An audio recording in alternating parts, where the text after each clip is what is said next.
ನಮಿಸಿ ನಾದ ಪ್ರಪಂಚದ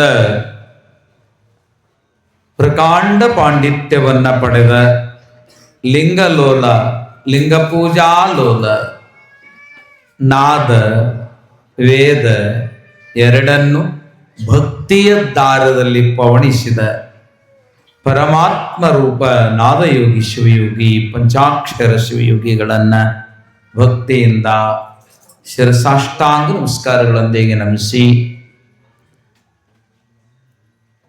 ಡಾಕ್ಟರ್ ಪಂಡಿತ್ ಪುಟ್ಟರಾಜ ಕವಿ ಶಿವಯೋಗಿಗಳು ಶ್ರೀಶೈಲ ಪರಂಪರೆಯನ್ನ ಪೀಠ ಪರಂಪರೆಯನ್ನ ಬಹಳ ಸುಂದರವಾಗಿ ಬರೆದಿದ್ದಾರೆ ನಮ್ಮ ಗುರುಗಳು. ನಮ್ಮ ಗುರುವರ್ಯರಾದ ಪುಟ್ಟರಾಜ ಕವಿ ಶಿವಯೋಗಿಗಳ ಪಾದಕ್ಕೆ ವಂದಿಸಿ ರಂಭಾಪುರಿಯ ಪೀಠ ಪರಂಪರೆಯ ಕಾಡಸಿದ್ದೇಶ್ವರ ಮಠದ ಈ ಸಂಸ್ಥಾನದ ಪ್ರಭುವಾದ ಕಾಡಸಿದ್ದೇಶ್ವರರನ್ನು ಭಕ್ತಿಯಿಂದ ದೀರ್ಘದಂಡ ನಮಸ್ಕಾರಗಳೊಂದಿಗೆ ನೆನೆದು ತತ್ ಸ್ವರೂಪರು ಶ್ರೀಮದ್ ಗಿರಿರಾಜ ಸೂರ್ಯ ಸಿಂಹಾಸನಾಧೀಶ್ವರ ಪಾಂಡಿತ್ಯ ಪ್ರಭು ಸಿದ್ಧಾಂತ ವೇದಾಂತ ಎರಡನ್ನೂ ಬಲ್ಲವರಾದ ಶ್ರೀ ಶ್ರೀ ಶ್ರೀ 1008 ಡಾಕ್ಟರ್ ಚನ್ನಸಿದ್ಧರಾಮ ಶಿವಾಚಾರ್ಯ ಮಹಾಸ್ವಾಮಿಗಳ ಪವಿತ್ರವಾದ ಪಾದ ಕಮಲಗಳಿಗೆ ಭಕ್ತಿಯಿಂದ ವಂದಿಸುತ್ತ ಅವರ ಆಶೀರ್ವಾದವನ್ನು ಪಡೆಯುತ್ತ ಜಗದ್ಗುರುವರರ ಪೀಠಕ್ಕೆ ಸೂರ್ಯ ಸಿಂಹಾಸನ ಶ್ರೀಶೈಲ ಪೀಠಕ್ಕೆ ಮತ್ತೊಮ್ಮೆ ವಂದಿಸುತ್ತ ಪರಶಿವನ ಪಂಚಾಶ್ಯಗಳಿಂದ ದಯಿಸಿದ ಧರ್ಮ ಶಕ್ತಿ ವಿಶಿಷ್ಟಾದ್ವೈತ ವೀರಶೈವ ಧರ್ಮವನ್ನ ಏನಂತ ಕರೆದ್ರು? ಶಕ್ತಿ ವಿಶಿಷ್ಟಾದ್ವೈತ ಧರ್ಮ.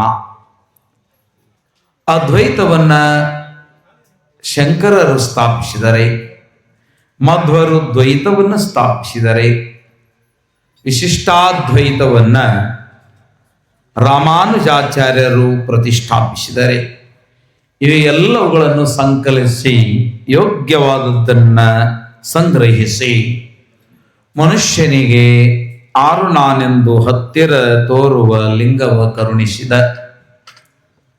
ವೀರಶೈವ ಧರ್ಮ ಶಕ್ತಿ ವಿಶಿಷ್ಟ ಅದ್ವೈತ, ಶಕ್ತಿ ವಿಶಿಷ್ಟಾದ್ವೈತ ಎಂದು ಕರೆಯಲ್ಪಟ್ಟಿವೆ. ಹೀಗೆ ಕರೆಯಲ್ಪಟ್ಟ ಧರ್ಮದ ಕುರುಹುಗಳಾದ ನಮ್ಮ ಕಾಡಸಿದ್ದೇಶ್ವರರ ಈ ಶ್ರೀಮಠದ ಸಂಸ್ಕೃತ ವೇದ ಪಾಠಶಾಲೆಯ ಸಮಸ್ತ ಪ್ರಾಚಾರ್ಯ ಪ್ರಾಧ್ಯಾಪಕರಲ್ಲಿ ಭಕ್ತಿಯ ನಮಸ್ಕಾರಗಳನ್ನು ಅರ್ಪಿಸಿ ಬಹಳ ದೂರದಿಂದ ವಿದ್ಯಾಭ್ಯಾಸವನ್ನು ಮಾಡಲಿಕ್ಕೆ, ನಿಮ್ಮ ತಂದೆ ತಾಯಿಗಳ ಕೀರ್ತಿಯನ್ನು ತರೋದಕ್ಕೆ, ಧರ್ಮದ ಧ್ವಜವನ್ನ ಇಲ್ಲಿಂದ ಎತ್ತಿ ಹಿಡಿದು ನಿಮ್ಮ ಊರಿನ ಸುತ್ತಮುತ್ತ ಹಾರಿಸೋದಕ್ಕೆ ಆಗಮಿಸಿದ ಸಮಸ್ತ ಜಂಗಮ ಪುಂಗವರಿ ನಿಮ್ಮ ಅಂತರಂಗದ ಲಿಂಗಯ್ಯನಿಗೆ ಭಕ್ತಿಯ ಪ್ರಣಾಮಗಳನ್ನು ಅರ್ಪಿಸಿ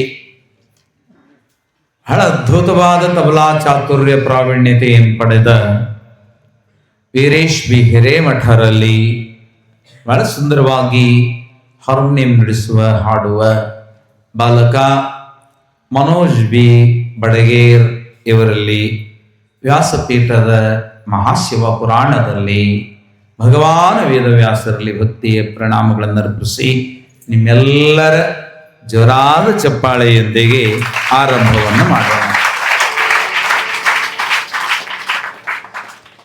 ಮಂಗಲಂ ಭಗವಾನ್ ಶುಭರ್ಮಂಗಲಂ ವೃಷಭವಾಹನಃ. ಮಂಗಲಂ ಪಾರ್ವತೀನಾಥೋ ಮಂಗಲಾಯ ತನೋ ಹರಃ. ಶಿವಪುರಾಣದ 24,000 ಶ್ಲೋಕದ ಮೊದಲ ಶ್ಲೋಕ ಇದು. ಶಿವಮಹಾಪುರಾಣ ಮೊದಲು ಎಷ್ಟು ದೊಡ್ಡದಿತ್ತು ಅಂತ ಕೇಳಿದರೆ 1,00,000 ಶ್ಲೋಕಗಳ ಸಂಗ್ರಹದ ಹೆಬ್ಬೊತ್ತಿಗೆ. ಹೊತ್ತಿಗೆ ಅಂದ್ರೇನು?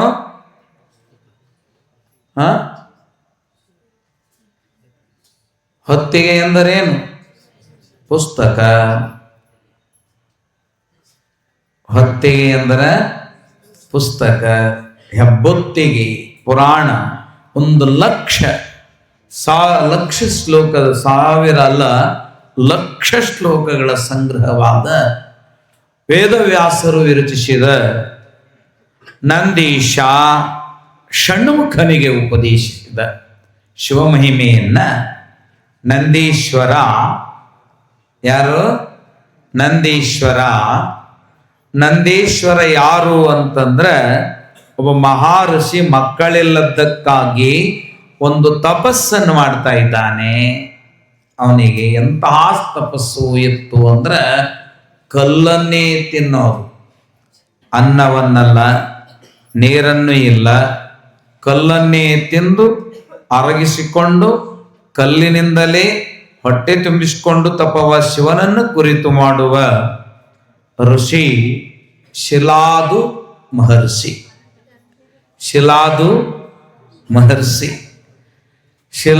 ಮಹರ್ಷಿಯ ತಪಸ್ಸು ಹಣ್ಣಾತು. ಶಿವ ಭೇಟಿಯಾದ. ಏನು ವರ ಬೇಕು ಕೇಳು ಕೊಡ್ತೇನೆ ಅಂದಾಗ, ಮಹಾದೇವ, ಮಕ್ಕಳಿಲ್ಲದ ನಾನು ನಿನ್ನಲ್ಲಿ ಮಕ್ಕಳು ಬೇಡೋದಕ್ಕಾಗಿಯೇ ಕೂತಿದ್ದೇನೆ, ತಪಸ್ಸು ಮಾಡೋದಕ್ಕೆ. ತಪಸ್ವಿಯಾದ ನನಗೆ ತಪಸ್ಸು ಹಣ್ಣಾಯಿತು ಬಿಡ್ತೋ ಗೊತ್ತಿಲ್ಲ, ಪರಂತು ನೀ ಭೇಟಿಯಾದೆಯಲ್ಲ, ನನ್ನ ಸೌಭಾಗ್ಯ. ಏನು ಬೇಕು ಅಂತ ಕೇಳಿದೆಯಲ್ಲ ಪ್ರಭುವೇ, ನನಗೆ ನಾನು ಕೇಳಿದ ವರವನ್ನು ಕೊಡ್ತೀಯಾ? ಕೇಳು ಮಹರ್ಷಿ, ಕೇಳು. ಪ್ರಭು ಶಂಕರನೇ, ಅದಾವಾಗಲೂ ನಿನ್ನನ್ನೇ ಹೊತ್ತು ತಿರುಗುವ ಪುತ್ರನನ್ನು ನನಗೆ ಕೊಡು ಅಂತ ಕೇಳಿದ. ಶಿವನನ್ನು ಹೊತ್ತು ತಿರುಗುವ, ಶಿವನಿಗೆ ಆನಂದವನ್ನುಂಟು ಮಾಡುವ ಮಗನ ಹೆಸರು ನಂದಿನಾಥ, ನಂದೀಶ. ಆ ನಂದೀಶ ಶಿಲಾದು ಮಹರ್ಷಿಯ ಮಗ.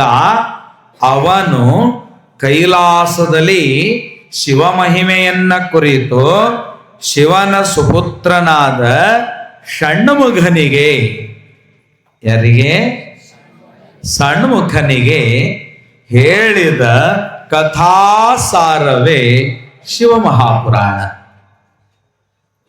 ಶಿವಪುರಾಣ ಯಾವುದು ಅಂತ ಕೇಳಿದರೆ ನಂದೀಶ ಷಣ್ಮುಖನಿಗೆ ಹೇಳಿರುವಂತಹದ್ದು. ಇದನ್ನು ಸಂಗ್ರಹಿಸಿ ಪರಾಶರ ಮತ್ಸ್ಯಗಂಧಿಯ ಮಗನಾದ ಭಗವಾನ ವೇದವ್ಯಾಸ 1,00,000 ಶ್ಲೋಕಗಳನ್ನ ಬರದ ಮತ್ತು ಈ ಸೂತನಿಗೆ, ಈ ಯಾವ ವೇದವ್ಯಾಸರಿಗೆ ಯಾರು ಬೋಧಿಸಿದರು? ವೇದವ್ಯಾಸರಿಗೂ ಒಬ್ರು ಹೇಳಿರ್ಬೇಕಲ್ಲ ಶಿವಪುರಾಣವನ್ನ. ಅದನ್ನ ಸಾನಂದ ಗಣೇಶ್ವರರು, ಅನೇಕ ಮಹರ್ಷಿಗಳು ಹೇಳಿರುವುದನ್ನ ಕೇಳಿ ಬರೆದ 1,00,000 ಶ್ಲೋಕದ ಹೆಬ್ಬೊತ್ತಿಗೆಯಾಯಿತು. ಮುಂದೇನಾತು ಅಂತಂದ್ರೆ ಪ್ರಯಾಗ. ಯಾಗ ಅಂದ್ರೇನು? ಯಾಗ ಯಜ್ಞ, ಹೋಮ, ಶಿವನಿಗಾಗಿ ಹವಿಷ್ಯನ್ನ ಕೊಡುವ ಹವನ. ಈ ಹವ್ಯಕವ್ಯ ವಿಭಾಗದಲ್ಲಿ ಬ್ರಹ್ಮನೇ ಎಲ್ಲ ಋಷಿಗಳನ್ನ ಕರೆದುಕೊಂಡು, ದೇವಾದಿ ದೇವತೆಗಳನ್ನ ಕರೆದುಕೊಂಡು ಅಹಲಾಬಾದ್, ಈಗಿನ ಅಹಲಾಬಾದ್ ಪ್ರಯಾಗ ಕ್ಷೇತ್ರ, ಗಂಗಾ ಯಮುನಾ ಗುಪ್ತಗಾಮಿನಿಯಾಗಿ ಸರಸ್ವತಿಯ ಸಂಗಮ, 3 ನದಿಗಳ ಸಂಗಮವಾಗಿರ್ತಕ್ಕಂತಹ ಯಾವ ಆ ಪ್ರಯಾಗ, ಯಾಗವಲ್ಲ ಪ್ರಯಾಗ, ಬಹಳಷ್ಟು ಯಜ್ಞಗಳನ್ನು ಮಾಡಿ ಭೂಮಿಯನ್ನು ಶುದ್ಧಿಗೊಳಿಸಿರುವ ಸುಕ್ಷೇತ್ರ ಪ್ರಯಾಗ. ಅದರ ಹೆಸರು ಪ್ರಯಾಗ. ಎಲ್ಲಿ ಬರ್ತದೆ ಅಂತ ಕೇಳಿದ್ರೆ, ಈಗೇನು ನಾವು ನೀವುಗಳೆಲ್ಲ ಕುಂಭಮೇಳ ಅಂತ 12 ವರ್ಷಕ್ಕೊಮ್ಮೆ ನಾವು ನೋಡ್ತಾ ಇದ್ದೇವಲ್ಲ, ಆ ಕ್ಷೇತ್ರವನ್ನೇ ಪ್ರಯಾಗ ಅಂತ. ಮತ್ತೆ ಈ ಪುರಾಣ ಮೊದಲೆಲ್ಲ ರಚನೆಯಾಯಿತು? ಶಿವಪುರಾಣ ನೈಮಿಷಾರಣ್ಯದಲ್ಲಿ. ನೈಮಿಷಾರಣ್ಯ ಎಲ್ಲಿದೆ? ಉತ್ತರ ಪ್ರದೇಶದ ಲಖನೌ. ಉತ್ತರ ಪ್ರದೇಶದ ಲಖನೌ. ನೀವೆಲ್ಲ ನಮ್ಮ ವಿದ್ಯಾರ್ಥಿ ಗೆಳೆಯರಿದ್ದೀರಿ. ವೃತಾಚರಣೆಗಳ ಪೂಜೆಗೆ ಹೋದಾಗ ಸೂತ ಪುರಾಣಿಕರು ಹೀಗೆ ಹೇಳಿದರು ಅಂತಿರಲ್ಲ, ಶೌನಕರು ಕೇಳಿದರು ಅಂತ ನೀವೇನು ಹೇಳುವ ಕಥೆಗಳು, ಋತಮಹಿಮೆ ಹೇಳುವಾಗ ಪುರಾಣೋಕ್ತವಾದ ಋತುಗಳನ್ನು ನೀವು ಮಾಡಿಸುವಾಗ, ಸೋಮವಾರ ಋತುವಾಗ್ಲಿ ಮತ್ತೊಂದು ಋತುವಾಗ್ಲಿ, ಅಲ್ಲಿ ಬರುವ ಕಥೆಗಳು ಎಲ್ಲಿ ಉತ್ಪತ್ತಿಯಾದವು ಅಂತ ಕೇಳಿದ್ರೆ ನೈಮಿಷಾರಣ್ಯದಲ್ಲಿ. ಹಾಗಾದರೆ ನೈಮಿಷಾರಣ್ಯ ಎಲ್ಲಿದೆ ಅಂತ ಕೇಳಿದ್ರೆ ಅಯೋಧ್ಯ ಮತ್ತು ರೋಹಿಲ್ಖಂಡ ಇದರ ಮಧ್ಯಭಾಗದಲ್ಲಿ.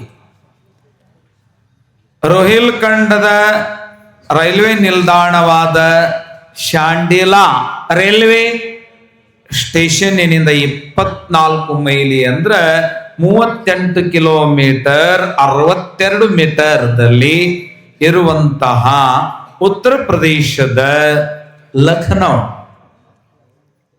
ಈಗ ಕೇಳ್ರಿ, ಯಾರಿಗದು ನೆನಪುಳಿಯೋದಿಲ್ಲ, ಬರ್ಕೊಳಕ್ಕಾಗೋದಿಲ್ಲ, ನಾನು ಹೇಳ್ತೀನಿ, ನೀವು ಖಾಲಿದ್ದಾಗ ಕೇಳ್ಬೋದು. ಇನ್ನೇನು ಹೇಳ್ತೇನೆ ನೆನಪಿಗೋಸ್ಕರ. ನೈಮಿಷಾರಣ್ಯ ಉತ್ತರ ಪ್ರದೇಶದ ಲಖನೌ ಹತ್ತಿರ ಇದೆ. ಇಲ್ಲಿ ಯಾವ ನದಿ ಹರಿದಿದೆ ಅಂತ ಕೇಳಿದ್ರೆ ಗೋಮತಿ ನದಿ. ಹೆಸರು ಯಡೂರ ವೀರಭದ್ರೇಶ್ವರ ಸುಕ್ಷೇತ್ರ ಇರುವ ನದಿ ಹೆಸರು ಕೃಷ್ಣವೇಣಿ. ಕೃಷ್ಣಾ ನದಿಯ ಸಂಗಮದ ಈ ಯಾವ ಸುಂದರದ ಕೃಷ್ಣಾ ನದಿಯ ತಟಾಕದಲ್ಲಿ ವೀರಭದ್ರ ದೇವರಿಗೆ, ಭದ್ರಕಾಳಿ ಅಮ್ಮನವರಿಗೆ, ಸಿದ್ದೇಶ್ವರರಿಗೆ, ಕಾಡು ಸಿದ್ದೇಶ್ವರರಿಗೆ ಮತ್ತೊಮ್ಮೆ ಸಾಷ್ಟಾಂಗ ಪ್ರಣಾಮಿಸಿ, ಯಡೂರಿರೋದು ಕೃಷ್ಣಾ ತೀರ, ಎಡೆಯೂರು ಇರೋದು ಸಿದ್ಧಲಿಂಗನ ಕ್ಷೇತ್ರ ನಾಗಿಣಿ ತೀರ, ಅದು ನಾಗಿಣಿ ನದಿ, ತುಮಕೂರು ಜಿಲ್ಲೆ. ಯಡೂರಿರೋದು ಕೃಷ್ಣಾ ತೀರ. ಇನ್ನ ನವನೈಮಿಷಾರಣ್ಯ ಇರೋದು ಲಖನೌದ ಹತ್ತಿರ ಗೋಮತಿ ನದಿ ತೀರದ ನೈಮಿಷಾರಣ್ಯ. ಅದಕ್ಕೆ ಹಿಂಗ ಹೆಸರು ಯಾಕೆ ಬಂತು? ಒಮ್ಮೆ ಸುಮ್ಮನೆ ಕುಳಿತ ಸಮಯ ಬ್ರಹ್ಮ ಒಂದು ಚಕ್ರವನ್ನು ನಿರ್ಮಿಸಿದ, ತನ್ನ ಶಿಖಾಚಕ್ರದಿಂದ ಸಂಕಲ್ಪಿಸಿದ, ಸಹಸ್ರಾರದಿಂದ ಒಂದು ದೊಡ್ಡ ಚಕ್ರ, ಬಹಳ ಬೆಳಕಿನ ಪ್ರಖರವಾದ ಬೆಳಕಿನ ಒಂದು ಚಕ್ರ. ಆ ಚಕ್ರ ತಿರುಗುತ್ತಾ ತಿರುಗುತ್ತಾ ಎಲ್ಲೆಲ್ಲಿ ರಾಕ್ಷಸರು, ಧೂರ್ತರು, ಮೂರ್ಖರು ಎಲ್ಲೆಲ್ಲಿ ಅದಾರ ಅವ್ರು ನಾಶ ಮಾಡ್ಕೊಂತ ಹೋತು. ಅದರ ನೆರಳು ಎಲ್ಲಿ ಸ್ಥಿರವಾಗಿ ಬೀಳುವುದೋ, ಯಾವುದರದು? ಬ್ರಹ್ಮನ ಸಂಕಲ್ಪದಿಂದ ಹುಟ್ಟಿದ ಚಕ್ರದ ನೆರಳು ಎಲ್ಲಿ ಸ್ಥಿರವಾಗಿ ಬೀಳುತ್ತದೋ ಆ ನೆರಳನ್ನ ನೇಮಿ ಅಂತಾರೆ ಸಂಸ್ಕೃತದಲ್ಲಿ. ನೇಮಿ. ಆ ನೇಮಿಸಿದ ನಿಯಮದಿಂದ ಬಿದ್ದ ನೆರಳು ಗೋಮತಿ ನದಿಯ ತೀರದಲ್ಲಿ ಆ ಅರಣ್ಯದಲ್ಲಿ ಬಿತ್ತು. ಅದಕ್ಕೆ ಪುಣ್ಯಾರಣ್ಯ. ಪುಣ್ಯಾರಣ್ಯ, ನಿಮಿಯ ನೆರಳು ಬಿದ್ದಕ ನೈಮಿಷಾರಣ್ಯ ಅಂತ ಕರೆದ್ರು. ಅಲ್ಲಿ 1,00,000 ಶ್ಲೋಕದ ಶಿವಪುರಾಣವನ್ನು ಬರೆದ ಮಹಾತ್ಮರಾದ ಪರಾಶರ ಮತ್ಸ್ಯಗಂಧಿಯ ಮಗನಾದ ಭಗವಾನ್ ವೇದವ್ಯಾಸರು ದ್ವೀಪದಲ್ಲಿ ಹುಟ್ಟಿದ್ರು. ಅದಕ್ಕೆ ಅವರಿಗೆ ದ್ವೈಪಾಯನ ಅಂತ ಹೆಸರು ವ್ಯಾಸರಿಗೆ. ವ್ಯಾಸ ಭಗವತ್ಪಾದರು ಇಲ್ಲೇನೋ ನಡೆಸ್ಯಾರಲ್ಲ ಅಂತ ಅಹಲಾಬಾದ್, ನೆಹರು ಜನ್ಮಭೂಮಿ, ಕುಂಭಮೇಳ ನಡೆಯುವ ಪುಣ್ಯ ಸ್ಥಾನ ಪ್ರಯಾಗ ರಾಜ್ಯ, ಅಲ್ಲಿಗೆ ಬಂದು ನೋಡಿದರು. ಯಜ್ಞ ಮಂಟಪ ಸಿದ್ಧವಾಗಿದೆ. ಓಂ ಅನಂತ ಜ್ಞಾನನಿಧೇ ಭಗವಾನ್ ಔಷಧಿ ಕರ್ತಾಯ ಸ್ವಾಹ ಅಂತ ಉತ್ಕಂಠದಿಂದ ಮಂತ್ರವನ್ನ ಪಠಿಸ್ತಾ ಇದ್ದಾರೆ. ಆ ಎಲ್ಲ ಋತ್ವಿಜರು ಅವರನ್ನು ಕಂಡು ಆನಂದಗೊಂಡು ವೇದವ್ಯಾಸರು ಬಂದಾಗ ಭಗವಾನ್ ವೇದವ್ಯಾಸರಿಗೆ ಸೂತರು, ಶೌನಕರು, ಅಲ್ಲಿರುವ 3,000,000 ಮಹರ್ಷಿಗಳು, ದೇವಾದಿ ದೇವತೆಗಳೆಲ್ಲರೂ ಸಾಷ್ಟಾಂಗ ನಮಸ್ಕಾರವನ್ನ ಹಾಕಿದರು. ಸ ಅಷ್ಟ ಅಂಗ. ಸಾಷ್ಟಾಂಗ ಅಂದ್ರ 2 ಭುಜ, ಹಣೆ, ಎದೆ, ಎಷ್ಟಾದು? 2, 3, 4, 2 ಮೊಣಕಾಲು, 2 ಹೆಬ್ಬೆರಳು ಕಾಲಿನ. ಈ 8 ಅಂಗಗಳು ಭೂಮಿಗೆ ತಟ್ಟಿದಾಗ ಮಾತ್ರ ಸಾ ಅಷ್ಟಾಂಗ. ಸಾ ಅಷ್ಟಾಂಗ. ಇದಕ್ಕ ಹಂಗ 8 ಅಂಗಗಳು ನೆಲಕ್ಕೆ ಹತ್ತಬೇಕು ಅಂತಂದ್ರ ದೇಹ ದಂಡದಂತೆ ಬೀಳಬೇಕು, ಅಂದ್ರೆ ಬಡಿಗೆಯಂತೆ ಬೀಳಬೇಕು, ನೀಟಾಗಿ ಬೀಳಬೇಕು. ನೀಟಾಗಿ ಬಿದ್ದ ಶರೀರವನ್ನು ಕಂಡು ಅದಕ್ಕಿನ್ನೊಂದು ಅಡ್ಡ ಹೆಸರು ಬಂತು, ದಂಡವತ್ ಪ್ರಣಾಮ. ಅದಕ್ಕಿನ್ನೊಂದು ಹೆಸರು ದಂಡವತ್ ಪ್ರಣಾಮ. ತದ್ವಿದ್ಧಿ ಪ್ರಣಿಪಾತೇನ. 8 ಅಂಗಗಳು ಮುಟ್ಟಿದಕ್ಕೆ ಸಾಷ್ಟಾಂಗ ಅನ್ನುವರು. ಈ ಸಾಷ್ಟಾಂಗ ನಮಸ್ಕಾರವನ್ನು ಭಗವಾನ್ ವೇದವ್ಯಾಸರಿಗೆ ಅರ್ಪಿಸಿದಾಗ ಯಜ್ಞ ಭೂಮಿಕೆಗೆ ಆಗಮಿಸಿದ 18 ಪುರಾಣಗಳನ್ನು ರಚಿಸಿದ ಮಹಾನ್ ವೇದಗಳನ್ನ ವಿಂಗಡಿಸಿದ. ನಿಮ್ಗೊಂದು ಸಣ್ಣ ಪ್ರಶ್ನೆ ಕೇಳಲಿ. ರುದ್ರವನ್ನು ಹೇಳಕ್ ಕಲ್ತೀರಿ ನೀವೆಲ್ಲ ಇಲ್ಲಿಂದ, ಹೌದಿಲ್ಲ? ಈ ಮೊದಲನೇ ವರ್ಷ ಬಂದವ್ರಿಗೆ ಇನ್ನೂ ಬರ್ಲಿಕ್ಕಿಲ್ಲ. ಈ ರುದ್ರಾಧ್ಯಾಯವನ್ನ ಎಲ್ಲಿಂದ ತಗೊಂಡ್ರು?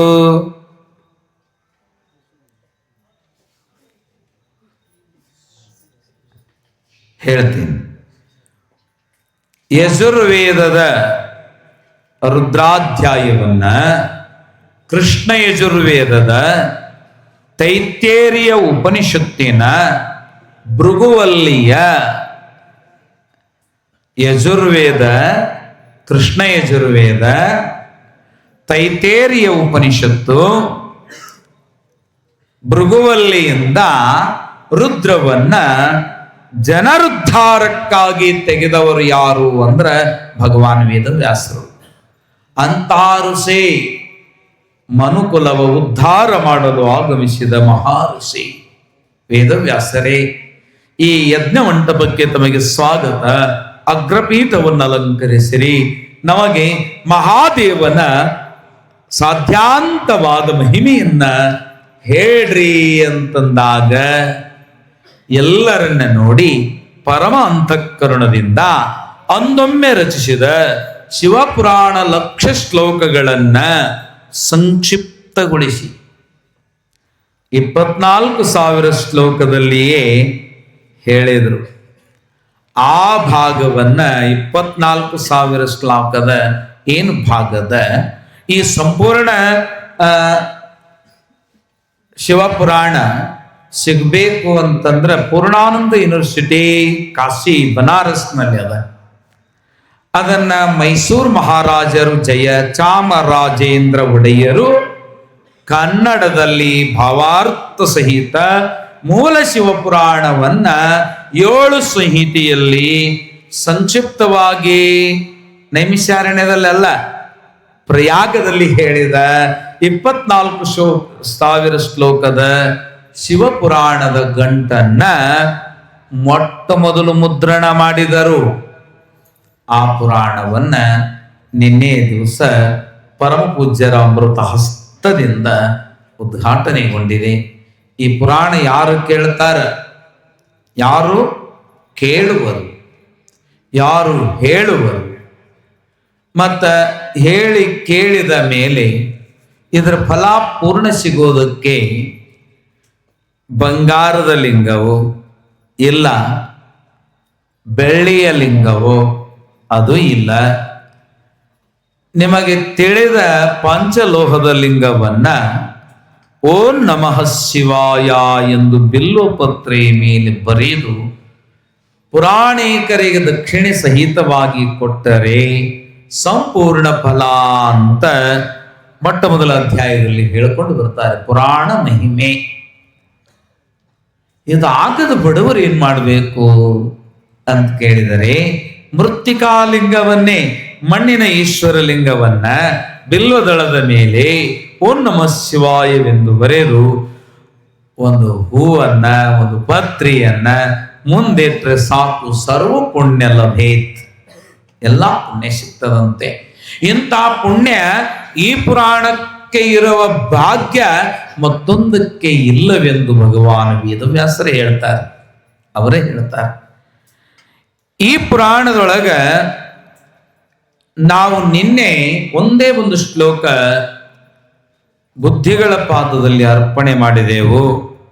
ವಿದ್ಯೇಶ್ವರ ಸಂಹಿತೆ ಎಂದು, ವಿದ್ಯೇಶ್ವರ ಸಂಹಿತೆ, ಶಿವ ಪರಮಶ್ರೇಷ್ಠತೆ, ಶಿವ ಮಹಾತ್ಮೆ, ಬ್ರಹ್ಮ ವಿಷ್ಣು ಅಹಂಕಾರ ನಿರೂಪ, ಲಿಂಗ ಪೂಜಾ ಮಹತ್ವ, ಪಂಚಾಕ್ಷರಿ ಮಂತ್ರ ಮಹತ್ವ, ಸದಾಚಾರ, ಹವನ ಹೋಮಾದಿಗಳ ಯಜ್ಞದ ಫಲದ ವಿಚಾರ, ರುದ್ರಾಕ್ಷಿ ಭಸ್ಮದ ವಿಚಾರ, ಶಿವನಿಗೆ ಏನು ನೈವೇದ್ಯ, ಇಷ್ಟು ವಿಷಯ ಈ ವಿದ್ಯೇಶ್ವರ ಸಂಹಿತೆ ಒಳಗದ.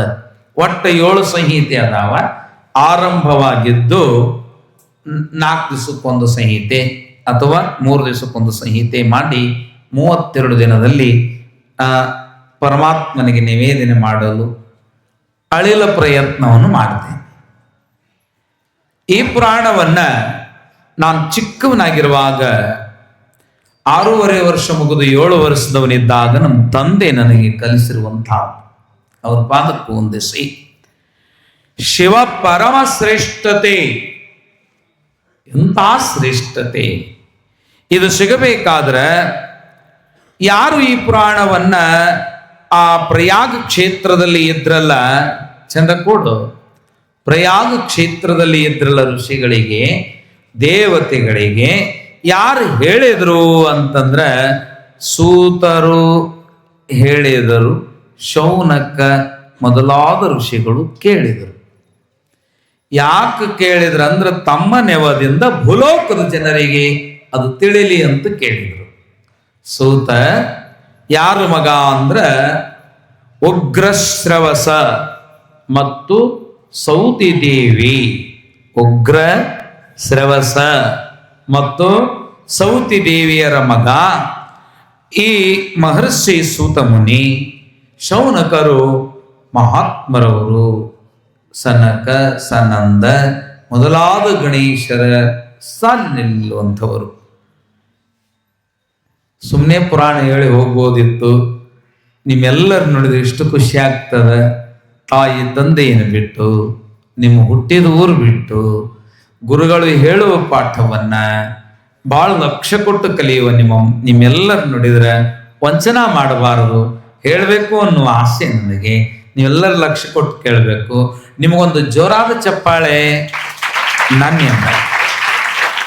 ಯಾಕೆ ಅಂದ್ರೆ ದೊಡ್ಡ ತ್ಯಾಗದ ನಿಮ್ದು.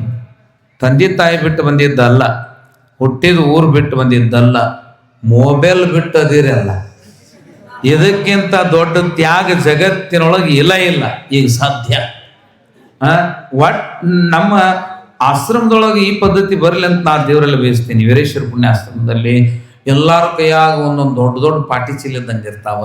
ಆದ್ರೆ ಈ ಮಕ್ಕಳನ್ನು ನೋಡಿದ್ರೆ ನಮ್ಮ ಶ್ರೀಶೈಲ ಗುರುಜಿ ಆಗಲಿ, ಬಸವರಾಜ ಗುರುಜಿ ಆಗಲಿ, ನಮ್ಮ ಮ್ಯಾನೇಜರ್ ಆಗಿರ್ತಕ್ಕಂತಹ ಸ್ವಾಮಿಗಳಾದ ಅಡವೈ ಸ್ವಾಮಿಗಳಾಗ್ಲಿ, ಈ ನಿರ್ಧಾರ ತಗೊಂಡಿದ್ದು ಬಹಳ ಉತ್ತಮ ನಿರ್ಧಾರದ. ಇದರಿಂದ ಇವ್ರ ಬದುಕಿಗೆ ಜ್ಞಾನದ ದೀಪ ಹೊತ್ತಿಸಿದ ಪುಣ್ಯ ಇಲ್ಲಿರುವ ಪ್ರಾಚಾರ್ಯರಿಗೆ ಮತ್ತು ಮ್ಯಾನೇಜರಿಗೆ ಸಲ್ಲುತ್ತದೆ. ಎಷ್ಟು ಕಳಕಳಿ ಅದ ನಿಮ್ಗೆ ನಿಮ್ಮ ಮೇಲೆ ಅವರಿಗೆ, ಎಷ್ಟು ಕಳಕಳಿ ಅದ. ಇದೇ ಪಾಠವಾಗಿ ಇದ್ರ ನಿಮ್ಮ ಬದುಕು ಬಂಗಾರವಾಗುತ್ತ. ಪುರಾತನ ವಿದ್ಯೆಯಾದ ವೇದ ಸಂಹಿತೆಯನ್ನು ಕಲಿಯುವ ನಾಲಿಗೆಯ ಮೇಲೆ ಸರಸ್ವತಿಯು ವೀಣಾ ಝಿಂಕಾರವನ್ನು ಮಾಡ್ತಾಳೆ. ಇಂತಹ ಪುರಾಣವನ್ನ ಕೇಳಲು ನೀವೆಲ್ಲರೂ ಸೇರಿದ್ದೀರಾ. ತಾಯಿ ತಂದೆಯರೇ, ಮುದ್ದು ಮಕ್ಕಳೇ, ಪುಣ್ಯಾತ್ಮರೇ, ಪುರಾಣ ಪುಣ್ಯಕಥೆಯನ್ನ ಕೇಳುವಂತಹ ನೀವುಗಳೆಲ್ಲ ಸಂಸಾರದಲ್ಲಿ ಬಿದ್ದು ಒದ್ದಾಡುತ್ತಾ ಇರುವ ನಮಗೆ ಶ್ರೀಮನ್ ನಿಜಗುಣ ಶಿವಯೋಗಿಗಳು ನಮ್ಮ ಪರವಾಗಿ ಶಿವನನ್ನ ಬೇಡ್ತಾರೆ. ಏನಂತ? ಹೇ ಪರಮಾತ್ಮ, ಕೊಳ್ಳೇಗಾಲ ಪರ್ವತ ಅವರದು, ಅವ್ರ ಗುರುಗಳು ಮರುಳಾರ್ಯರು. ನಿಜಗುಣ ಶಿವಯೋಗಿಗಳ ಗುರುಗಳು ಮರುಳಾರ್ಯರು. ಉಜ್ಜಯಿನಿ ಪೀಠದ ಪರಂಪರೆಯ ಗುರುಗಳು ಮರುಳ ಸಿದ್ಧರು, ಮರುಳಾರ್ಯರು. ಅವರು ಕೊಳ್ಳೇಗಾಲ ಪರ್ವತದಲ್ಲಿ ಶ್ರೀಮನ್ ನಿಜಗುಣ ಶಿವಯೋಗಿ ಹೋಗ್ಲಿಕ್ಕೆ ಕಾರಣ ಏನು ಅಂತಂದ್ರೆ, ರಾಜ ನಿಜಗುಣ ಮನ್ಮಹಾರಾಜ, ಕೊಳ್ಳೇಗಾಲದ ರಾಜ ಒಂದು ದಿವಸ ಮುಂಜಾನೆ ಕ್ಷೌರ ಮಾಡ್ಲಿಕ್ಕೆ ಕೂತ್ಕೊಂಡಿದ್ದಾನೆ, ಮಾಡಿಸ್ಕೊಳ್ಳೋದಿಕ್ಕೆ ಕೂತಿದ್ದಾನೆ. ಚೌರಿಕನು ಕ್ಷೌರ ಮಾಡುವಾಗ ಒಬ್ಬ ಜಂಗಮ, ಕೇಳು, ಒಬ್ಬ ಜಂಗಮರಲ್ಲಿ ಎಷ್ಟು ಪ್ರಕಾರ? ಯಾರೊಬ್ರು ಹೇಳ್ಬಿಡ್ರಿ, ಅವ್ರಿಗೊಮ್ಮೆ ಚಪ್ಪಾಳೆ. ಯಾರು ಅಲ್ಲ, ಚರ, ಸ್ಥಿರ, ಪರ, ಇವೆಲ್ಲ ನಿಮ್ಗೆ ಗೊತ್ತಿರ್ಬೇಕು. ಚರಜಂಗಮರು ಯಾರಂದ್ರೆ ಇಲ್ಲೆಲ್ಲಾರು ಕುಂತಿರಲ್ಲ, ನೀವೆಲ್ಲ ಚರಜಂಗಮರು. ಇಲ್ಲಿ 3 ಮಂದಿ ಒಠುಗಳು ಕುಂತಾರ ನಮ್ಮ ಮುಂದ. ಅಬ್ಬಿಗೇರಿ, ಬದಾಮಿ, ಮಹಾರಾಷ್ಟ್ರದ ನಾಂದೇಡ್, ಜ್ಞಾನದೇವ ಮಹಾರಾಜರ ಊರವರು, ಅಲ್ಲಿದ್ ಬಂದಾರ. ಅಂತಹ ಪುಣ್ಯಾತ್ಮರು ಪರ ಅಥವಾ ಸ್ಥಿರ ಜಂಗಮರಾಗುವರು. ಹಳ್ಳದ ನೀರು ಬೇಕು ಅಂತಂದ್ರ ಈ ಊರಾಗ ಹರಿದ ಹಳ್ಳ ಮುಂದೂರ್ಗು ಹರಿದಿರ್ತೈತಿ. ಹಳ್ಳದ ನೀರು ನಾವು ಇದ್ದಲ್ಲಿಗೆ ಮ್ಯಾಲಿದ್ದು ಹರ್ಕೊಂಡು ಬರ್ತದ. ಹೌದಾ? ನಾವು ಇದ್ದಲ್ಲಿಗೆ ಬರುವ ಜಂಗಮ, ಚರಜಂಗಮ, ಮನೆಗಳು ಬಂದು ನಾವು ಮಾಡಿದ ನಿನ್ನೆಯ ಪಾಪಗಳ ಇವತ್ತಿನವರೆಗೂ ಪರಿಹಾರ ಮಾಡುವ ಶಕ್ತಿ ಅವನ ಪಾದ ಪದ್ಮದ ಅಂಗುಷ್ಟದಲ್ಲಿ ಇದೆ. ಜಂಗಮನ ಪಾದದ ಹೆಬ್ಬೆರಳಿನಲ್ಲಿ ಇದೆ. ನಿಮ್ಮ ಎಲ್ಲರ ಪಾದದ ಹೆಬ್ಬೆರಳಿನಲ್ಲಿ ಎಂಥ ಶಕ್ತಿ ಅದ? ಅಗ್ನಿ ಅದ. ಸಂಸಾರಿಕರು ಮಾಡಿದ ಪಾಪಗಳನ್ನ ಸುಡುವ ಶಕ್ತಿ ನಿಮ್ಮ ಪಾದದೊಳಗದ. ಅದು ಯಾವಾಗ ಉತ್ಪತ್ತಿ ಆಗ್ತದ ಅಂತಂದ್ರೆ ನೀವು ಜ್ಞಾನಿಗಳಾದಾಗ, ಸಂಸ್ಕಾರ ಸಹಿತ ಇದ್ದಾಗ. ಇನ್ನ ಹಳ್ಳದ ನೀರು ಇದ್ದಲ್ಲಿಗೆ ಬರುವ ಹಾಗೆ ಮನೆಗೂ ಬರುವ ಜಂಗಮ ಚರ ಜಂಗಮ. ಇನ್ನ ಸ್ಥಿರ ಜಂಗಮ, ಸ್ಥಿರ ಗಟ್ಟೆಗೆ ಪಟ್ಟಕ್ಕೆ ಕುಂತವ್ರು. ನಾವು ಅವ್ರು ಬರ್ಬೇಕಂದ್ರ ಅವ್ರಿದ್ದಲ್ಲಿಗೆ ನಾವು ಹೋಗ್ಬೇಕು. ಬಾವಿ ನಾವಿದ್ದಲ್ಲಿ ಬರ್ತೈತಿ, ಬಾವಿ ನೀರು ನಾವಿದ್ದಲ್ಲಿ ಬರ್ತದ, ಬಾವಿಗೆ ಹೋಗಿ ನೀರು ತರ್ಬೇಕು. ಹ್ಯಾಂಗೋ ಹಾಗೆ ಸ್ಥಿರ ಜಂಗಮ ಬೇಕು ಅಂತಂದ್ರ ಮಠಕ್ಕೆ ಹೋಗಿ, ಪೀಠಕ್ಕೆ ಹೋಗಿ ಭೇಟಿಯಾಗಿ ತದ್ವಿಧಿ ಪ್ರಣಿಪಾತಿ, ಸಾಷ್ಟಾಂಗ ನಮಸ್ಕಾರ ಹಾಕಿ ಬರ್ಬೇಕು ಬುದ್ಧಿ ಅಂದಾಗ ಬರ್ತಾರೆ. ಏನ ಪರಜಂಗಮ ಅಂದ್ರ ಅವ ನಾವು ಕರೆದ್ರ ಬರ್ಬೇಕಂತಿಲ್ಲ, ಕರೆಯಲಾರದೇನೂ ಬರಬಹುದು. ಅಂಥವ್ರು ಯಾರು ಅಂದ್ರ, ಮಳಿ ಇಲ್ಲೇ ಮೋಡ ಆಗೈತಂದ್ರ ಇಲ್ಲೇ ನೀರು ಸುರಿತೈತಂತ ಏನು ಇಲ್ಲ, ಅದು ಮುಂದೆ ಹೋಗಿಯೂ ಸುರಿಬಹುದು. ಅಂತಹ ಜಂಗಮರು ಯಾರು ಅಂದ್ರ ಶ್ರೀಶೈಲ ಪೀಠದ ಪಂಡಿತಾರಾಧ್ಯರು,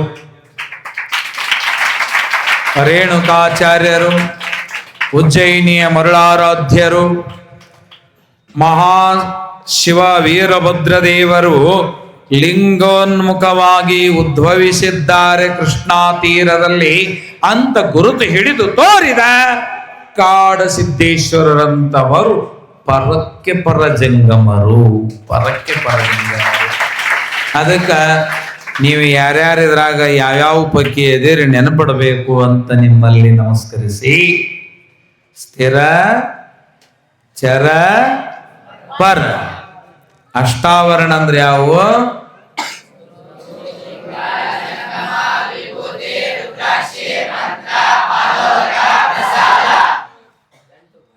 ಎಂಟದಾವ. ಗುರು, ಲಿಂಗ, ಜಂಗಮ. ನೀವು ಅನ್ಬೇಡ್ರಿ, ನಾನು ನೋಡ್ರಿ. ಗುರು, ಲಿಂಗ, ಜಂಗಮ. ಪಾದದ ಪ್ರಸಾದ ಇಲ್ಲ ಹೇಳ್ರಿ. ವಿಭೂತಿ, ರುದ್ರಾಕ್ಷಿ, ಮಂತ್ರ, ಈ ಮೂರರಿಂದ ಮೂವರನ್ನು ಪೂಜಿಸಿದಾಗ ಸಿಗುವ ಲಾಭವೇ ಪಾದೋದಕ ಪ್ರಸಾದ. ಪಂಚ ಆಚಾರ, ಷಟ್ ಸ್ಥಳ, ಇವುಗಳೆಲ್ಲ ಸಮಯ ಸಿಕ್ಕಾಗೆಲ್ಲ ನಿಮಗೆ ಆಗಮಿಕವಾಗಿ ನಾನು ಉದಹರಿಸ್ತಾ ಹೋಗ್ತೇನೆ. ಆ ಆಗಮ ಶಾಸ್ತ್ರವ ಬಲ್ಲವರಾದ ನಿಜಗುಣ ಶಿವಯೋಗಿಗಳು ರಾಜರಾಗಿದ್ದಾಗ ಚೌರ ಕುಂತಿದ್ರು. ಅವಾಗ ಜಂಗಮ ಬಂದ, ಪರಜಂಗಮ ಬಂದು ಭಿಕ್ಷಾಂದೇಹಿ ಅಂದ. ಅರಮನೆ ಒಳಗೆ ಹೋಗಿ ಅಂತಂದು ರಾಜ ಹೇಳಿದ.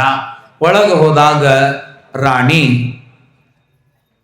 ನಿಜಗುಣ ರಾಜನ ರಾಣಿ ಬನ್ನಿ ಬುದ್ಧಿ ಅಂತ ಕೂಡಿಸಿ ಪ್ರಸಾದ ಬಡಿಸಿದ್ಲು, ಉಣಿಸಿದ್ಲು, ಹೋದ.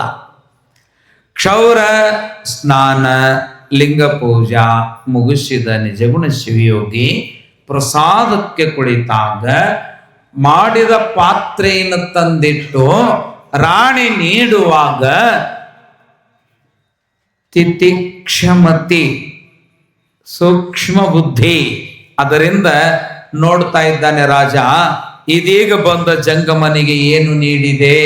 ನೀ ಮಾಡಿದ ಅಡಿಗೆ ಸೌಟಿನಿಂದ ದೇವಿಲ್ಲ, ತೆಗದಿಲ್ಲ, ಅದು ಮಾಡಿದಂಗನ ಐತಿ, ತೆಗ್ಗು ಬಿದ್ದಿಲ್ಲ, ತೆಕ್ಕೊಂಡ್ರೆ ತೆಗ್ಗು ಬೀಳ್ತಿತ್ತು ಅನ್ನದಾಗ. ಮತ್ತ ಅದು ಹಂಗಾದ. ಏನು ನೀಡಿದೆ? ಆ ಬಂದ ಸ್ವಾಮಿ ಯಾರೋ ಏನೋ ನಿನ್ನೆ ಅನ್ನ ಬಾಳ ಉಳಿದಿತ್ತು, ಅದನ್ನ ತಂಗಳದ್ದು ನೀಡಿದೆ. ತುಪ್ಪಾಪಿ,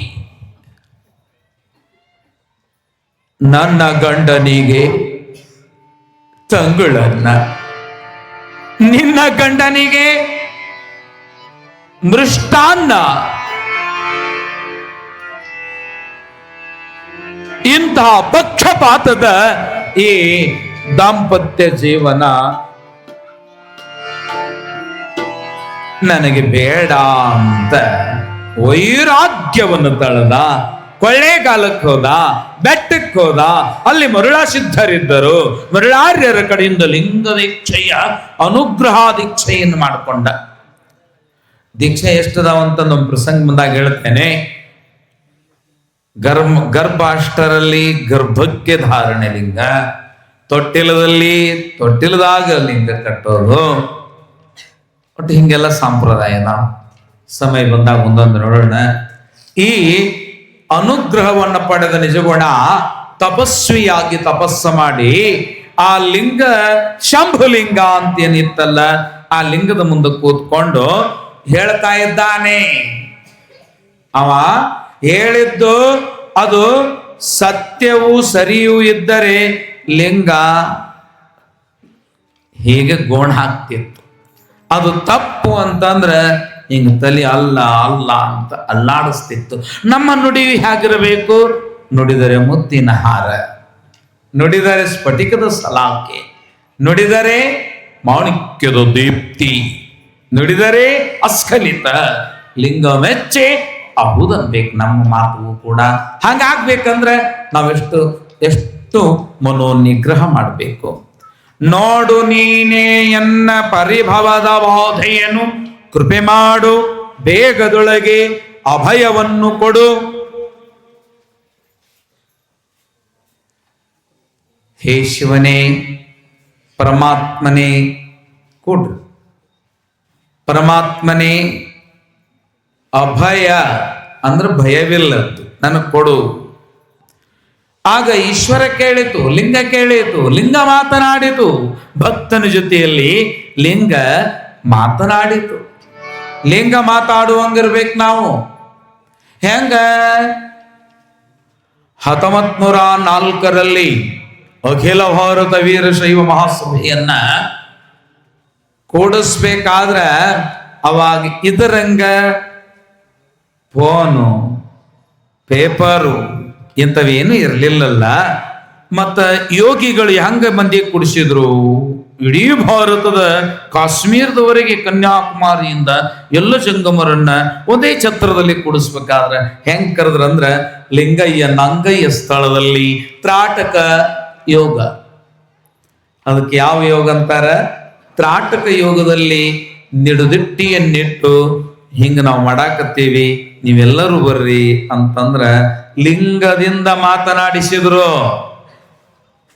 ಸಂಗನಬಸವ ಸ್ವಾಮಿಗಳು ಬಂಧನಾಳ ಇವರು 770 ಮರಗಣಗಳಿಗೆ ಲಕ್ಷದ ಮೇಲೆ 96,000 ಜಂಗಮರಿಗೆ ವಿಜಯಪುರದ ವಿಜಯ ಕಾಲೇಜಿನ ಆವರಣದೊಳಗ ಇಷ್ಟು ಜನರನ್ನ ಕೂಡಿಸಿದಾಗ ಅಲ್ಲಿ ಬಿಡಿ ಜತ್ತಿಯವರು ಬಂದಿದ್ರು. ಕೇಳಿದ್ರು, ಇಷ್ಟು ಮಂದಿಗೆ ಹ್ಯಾಂಗ ಕೂಡಿಸಿದ್ರಿ ನೀವು? ಹೇಗೆ ಪತ್ರವನ್ನು ಬರೆದ್ರಿ ಅಂತ ಕೇಳಿದಾಗ ಲಿಂಗ ನುಡಿ, ಲಿಂಗ ನಡೆ. ನಡೆ ಹೆಂಗಿರ್ಬೇಕು? ಲಿಂಗ ನುಡಿ, ಲಿಂಗ ನಡೆ. ಹಿಂಗಿರಲಿಲ್ಲ ಅಂದ್ರೆ ಕರದೊಳಗೆ ಎಪ್ಪ ಇಷ್ಟಲಿಂಗ ಒಡಮರಳಿ ಕಡೆಯುವ ಹೆಡೆನಾಗರ ನೋಡ. ಅದನ್ನು ಕಟ್ಕೊಂಡೇವಿ ಅಂದ್ರೆ ಅದನ್ನು ಪಾಲಿಸ್ಬೇಕು. ಅದು ಏನಾದರೂ ನಾವು ಪಾಲಿಸ್ಲಿಲ್ಲ ಅಂದ್ರೆ ಒಡಮರಳಿ ಕಡೆಯುವ ಹೆಡೆನಾಗರ ನೋಡ ಸರ್ವಜ್ಞ ನಮ್ಮನ್ನೇ ನಾಶ ಮಾಡುತ್ತೆ, ಉದ್ಧಾರ ಮಾಡುವುದು ಬಿಟ್ಟು. ಹಾಗೆ ಉದ್ಧರಿಸಿದ ಲಿಂಗದ ನುಡಿಯಿಂದ ಇಷ್ಟು ಜನರು ಕೂಡ್ಯಾರ ಅಂತ ಬಿಡಿ ಜತ್ತಿಯವರು ಹೇಳಿದ್ರಂತ. ಇಲ್ಲಿ ನಿಜಗುಣ ಶಿವಯೋಗಿ ಮಾಯ ಕರ್ಮದ ಬಾಧೆ. ನಮ್ಗೆ ಯಾವ ಬಾಧೆ ಅದ ಅಂದ್ರೆ ಮಾಯಾ. ಇಲ್ಲಿ ಕುಂತೀವಿ, ಇಲ್ಲ ಮನಸ್ಸು ಇಲ್ಲೇ ಕುಂದ್ರಬೇಕಿಲ್ಲ. ಕುಂತೈತೆ ಅಂತೀರಿ, ಇಲ್ಲೇ ಐತೆ ನಿಮ್ಮ ಮನಸ್ಸು ಎಲ್ಲಾರ್ದು ಐತಲ್ಲ, ಭಾಳ ಸಂತೋಷ. ಒಬ್ಬೊಬ್ರದ್ದು ಹಂಗಿರಂಗಿಲ್ಲ. ಗಂಡನ್ನ ಹೇಳಾರ್ದ ಬಂದೆ ಏನಾತ ಏನಂತತೆ ಮನ್ಯಾಗ ಹಾಲು ಅಲ್ಲೇ ಇಟ್ಟು ಬಂದೆ, ಬೆಕ್ಕು ಕುಡಿಸ್ತೋ ಹುಡುಗರು ಕುಡಿದ್ವ. ಮಾಯೆ, ಇದು ಮಾಯೆ. ಮಾಯ ಕರ್ಮದ ಬಾಧೆ, ಕಾಯ ಕರ್ಣದ ಬಾಧೆ. ಕಾಯ ಅಂತಃಕರಣಗಳ 4 ಅದಾವ ಸ್ವಾಮಿ. ಅಹಂಕಾರ, ಅಂತಃಕರಣಗಳ ಚತುಷ್ಟಯ ಯಾವ್ದಂದ್ರೆ ಮನಃ, ಬುದ್ಧಿ, ಮನಸ್ಸು, ಬುದ್ಧಿ, ಅಹಂಕಾರ, ಚಿತ್ತ. 4 ಪದರು, ಮನುಷ್ಯನ 4 ಪದರಿವು ಅಂತಃಕರಣಗಳಂತಾರೆ ಇವಕ್ಕ. ಮನೋ, ಬುದ್ಧಿ, ಚಿತ್ತ, ಅಹಂಕಾರ. ನಾಹಂ, ಅದು ನಾನಲ್ಲ. ಇವು ಕಾಡಿಸ್ತಾವ. ನಾನು ವಿದ್ಯಾವಂತ, ನಾನು ಶ್ರೀಮಂತ, ನಾನು ರಾಜ, ನಾನು ಪ್ರಧಾನಿ, ನಾನು ಇವ ಅಂತ ಕಾಡಿಸ್ತದೆ. ಕಾಯಕರಣದ ಬಾಧೆ. ವಾಯು ವಿಷಯ ಇಂದ್ರಿಯಗಳ ಬಾಧೆ. ಹೆಚ್ಚುಂಡ್ರ ಅಪಾನ ವಾಯುವಿನ ಬಾಧೆ. ಹೌದಿಲ್ಲ? ಅದ ಸರಿ ಏನೇನ್ ಅಂತ ನಮ್ಗಾಗ್ತತಿ. ಕಡಿಮೆ ಉಂಡ್ರ ಉದಾನ ವಾಯುವಿದ ಬಾಧೆ. 4 ಸಮ ಇದ್ರ ಉಸಿರಾಡೋದು. ಮರ ಇಲ್ಲೇ ಆಕಳು ಸಾಕತ್ತಾನವ, ಸರಿಯತತ್ತ ಅನ್ನುವ ಪ್ರಾಣವಾಯುವಿನ ಬಾಧೆ. ಪಂಚ ಪ್ರಾಣಗಳು ಸಮ ಇರಲಿಲ್ಲ ಅಂದ್ರೆ ಅದರ ಬಾಧೆ. ಹೇಯವಹ ಜನನ, ಹುಟ್ಟಿನ್ಯಾಕಂತ ಬಾಧೆ, ಸಾಯ್ತೀನಿ ಅನ್ನುವ ಬಾಧೆ. ಸಡುರ್ಮಿಗಳಂತಾರೆ ಇವಕ್ಕ. ಹಸಿವು ತೃಷಗಳ ಬಾಧೆ, ವ್ಯಸನ ವೇಳರ ಬಾಧೆ, ದಶಗಡಿಸುವ ಅರಿಕುಳದ ಬಾಧೆ. ಶಂಕರ, ಹೇ ಪರಮಾತ್ಮ, ಇನ್ನೊಂದು ಬಾಧೆ ಅದ, ಇವೆಲ್ಲವೂ ಗೆಲ್ಬಹುದು, ಇದು ಗೆಲ್ಲೋದಕ್ಕೆ ಕಷ್ಟ. ಯಾವುದು? ಕುಸುಮ ಬಾಣನ ಬಾಧೆ. ಅಂದ್ರ ಮನ್ಮಥ ಕಾಮ ಅವಾದನಲ್ಲ, ಅವನು ಗೆಲ್ಲೋದು ನನ್ನ ಕಡೆಯಿಂದ ಆಗಬಲ್ಲದು ಅಂತ ನಿಜಗುಣಸ್ವಿ. ಕುಸುಮ ಬಾಣ, ಅವನಿಗೆ ಮನ್ಮಥನಿಗೆ ಬಾಣಗಳು ಏಸುದಾವಂದ್ರ 5: ಅರವಿಂದ, ನೀಲೋತ್ಪಲ, ಹಿಂಗೆಲ್ಲ ಅದಾವದಕ್ಕೆ ಹೆಸರು. ಗಿರಿಜಾ ಕಲ್ಯಾಣ ಬಂದಾಗ ನೋಡೋಣ. ಆ 5ರೊಳಗೆ ಒಂದು ಬಾಣ ಬಡಿದ್ರು ನಾ ಸಾಯ್ತೀನೋ, ಶಿವಭಕ್ತಿಯನ್ನು ಬಿಡುತ್ತೇನೆ. ವಿಷಯ ಕಾಮ ಹ್ಯಾಂಗಿರ್ತಂದ್ರ, ನೀವು ಹೆಂಗೆಲ್ಲ ವಿದ್ಯಾರ್ಥಿಗಳೇರ ಕುಂತೀರಿ, ಹಿಂಗ ಭಗವಾನ್ ವೇದವ್ಯಾಸರು ಪಾಠ ಹೇಳಾಕತ್ತಿದ್ರು ಗುರುಗಳು. ಅದ್ರಾಗ ಜೈಮಿನಿನೂ ಕೂತಿದ್ದ. ಅವ ಸನ್ಯಾಸತ್ವವನ್ನ ಈ ನಮ್ಮ ದೇವ್ರು ಹೆಂಗದಾರಲ್ಲ ಹಿಂಗ ಪಡ್ಕೊಂಡ ಕುಂತಿದ್ದ. ಅವಾಗ ಬರ್ಕೋ ಅಂತಂದ್ರು. ಜಗವಿದು ಮಾಯಾವೃತಂ ಅಂತ ಬರ್ಕೋ ಅಂದಾಗ ಬರ್ಕೊಳ್ಳಿಲ್ಲ. ಏಯ್ ಯಾಕೆ ಬರ್ಕೊಳ್ಳು ಅಲ್ಲಿ ಅಂತ ಕೇಳಿದಾಗ, ಮಾಯೆ ನಿಮ್ಮೆಲ್ಲರಿಗೂ ಏನಾರ ಮಾಡಬಹುದು, ಕಾವಿ ತೊಟ್ಟೇನೆಲ್ಲ ನನಗೇನು ಮಾಡಂಗಿಲ್ಲ ಅಂದವ. ಇಲ್ಲ ಆದ್ರೂ ಬರ್ಕೋ ಅಂದ್ರ ಅವರು. ಭಾಗವತ ಪುರಾಣ ಹೇಳುವಾಗ ಜೈಮಿನಿ ಮಹರ್ಷಿಗಳು ಬರ್ಕೊಳ್ಳಿಲ್ಲ. ಹಂಗಾರ ನೋಡು, ಇದು ಬರ್ಕೊಂಡಿಲ್ಲಲ್ಲ, ನಿನ್ನ ಅದು ಒಮ್ಮೆ ಬಿಡಂಗಿಲ್ಲ, ನೋಡ್ತೀನಿ ಹೇಳ್ರಿ ಅಂದ. ಆತು ಒಮ್ಮೆ ಏನ್ ಮಾಡಿದ ಜೈಮಿನಿ ಮಹರ್ಷಿ, ಹರಿಯುವಂತಹ ನದಿ, ಆ ನದಿಯೊಳಗ, ಗಂಗಾ ನದಿಯೊಳಗ ಬ್ರಾಹ್ಮಿ ಮುಹೂರ್ತ, ಮನುಷ್ಯನಲ್ಲಿ ಉತ್ತಮವಾದ ವಿಷಯ ಸೃಷ್ಟಿಯಾಗುವಂತಹ ಸಮಯ. ಅವಾಗ ಆ ಗಂಗಾ ನದಿಯೊಳಗೆ ಜನಿವಾರದ ಗಂಟ ಹಿಡಿದು, ಬ್ರಹ್ಮ ಗಂಟ ಹಿಡಿದು, ಓಂ ಭೂರ್ಭುವ ಸ್ವಃ ತತ್ಸರ್ವಿತುರ್ವರೆಣ್ಯಂ ಭರ್ಗೋ ದೇವಸ್ಯ ಧೀಮಹಿ ಧಿಯೋ ಯೋ ನಃ ಪ್ರಚೋದಯಾತ್ ಅಂತ ಹಿಂಗ ನೀರು ಬಿಟ್ಟು ಮುಂದೆ ನೋಡಿದ. ಆಹಾ, ಎಷ್ಟು ಸುಂದರಿ! ಈ ಕತ್ತಲದೊಳಗ ಯಾರು ಇಲ್ಲ. ಇಲ್ಲಿ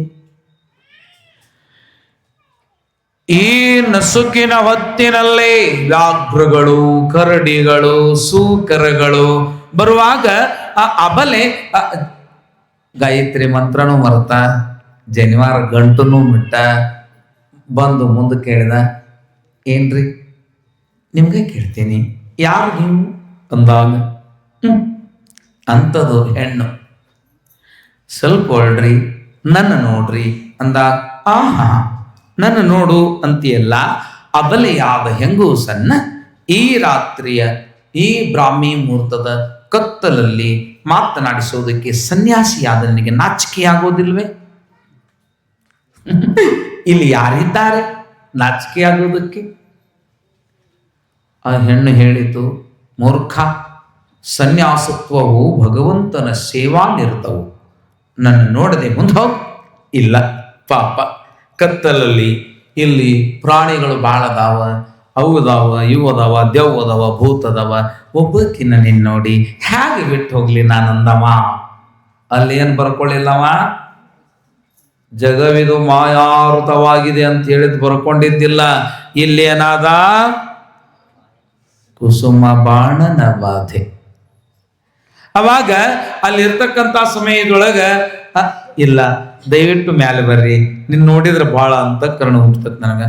ಆಹಾ ಇರಬಹುದು ಅಂಥದ್ದು. ಹೆಣ್ಣು ಮ್ಯಾಲೆ ಬಂತು. ಬಂದಾಗ ಕೇಳಿದಳು, ಯಾಕೆ ನನ್ನ ಮೇಲೆ ಅಪೇಕ್ಷೆ?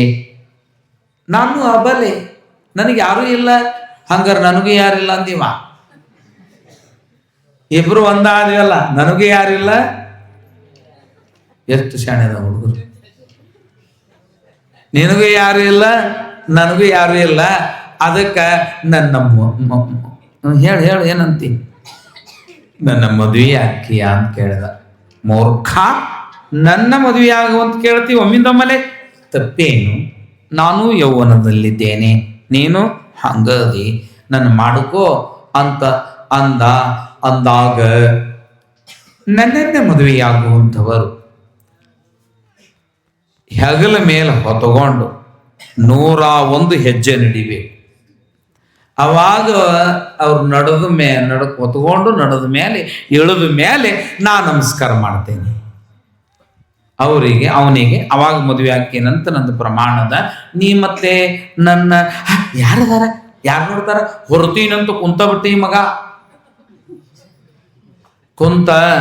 ಕುಂತಿಂದ ಆ ಸ್ತ್ರೀ ಬಂದು 2 ಕಾಲು ಹೆಗಲ ಮೇಲೆ ಹಾಕಿ ತಲೆ ಗಟ್ಟ ಹಿಡ್ಕೊಂಡು ಎದ್ದಳಂದ್ಲು. ಎದ್ದ. 1 ಹೆಜ್ಜೆ ಏನೋ ಹುರುಪಿತ್ತು, ಎತ್ತ. 2ನೇ ಹೆಜ್ಜೆ ಇಡಾಕ ಹೋಗ್ತಾನ, ಏನೋ ಒಜ್ಜಾಗಿತ್ತಲೋ ಮರಯ್ಯ. ಇಟ್ಟತನ ಇತ್ತು, ಸರಳ ಇತ್ತು, ಮುಂದೆ ಹೋಗಾಕ್ ಬರ್ಲಾದಟ್ಟು ಒಜ್ಜಾಗೈತಿ. ಪ್ರಿಯೇ ಅಂದ. ಅಂತ ಕೋಮಲ ಸ್ವರದೊಳಗ ಹೌದೌದು ಅಕ್ಕಿನ ಅಂತ ಮತ್ತೊಂದು ಹೆಜ್ಜೆ ಮುಂದೆ ಇತ್ತ. ಅವಾಗ ಮತ್ತೆ ಹೋಗುವಾಗ ಬಾಳ ಭಾರವನಿಸಿತು. ಬಾಳ ಭಾರವನಿಸಿದಾಗ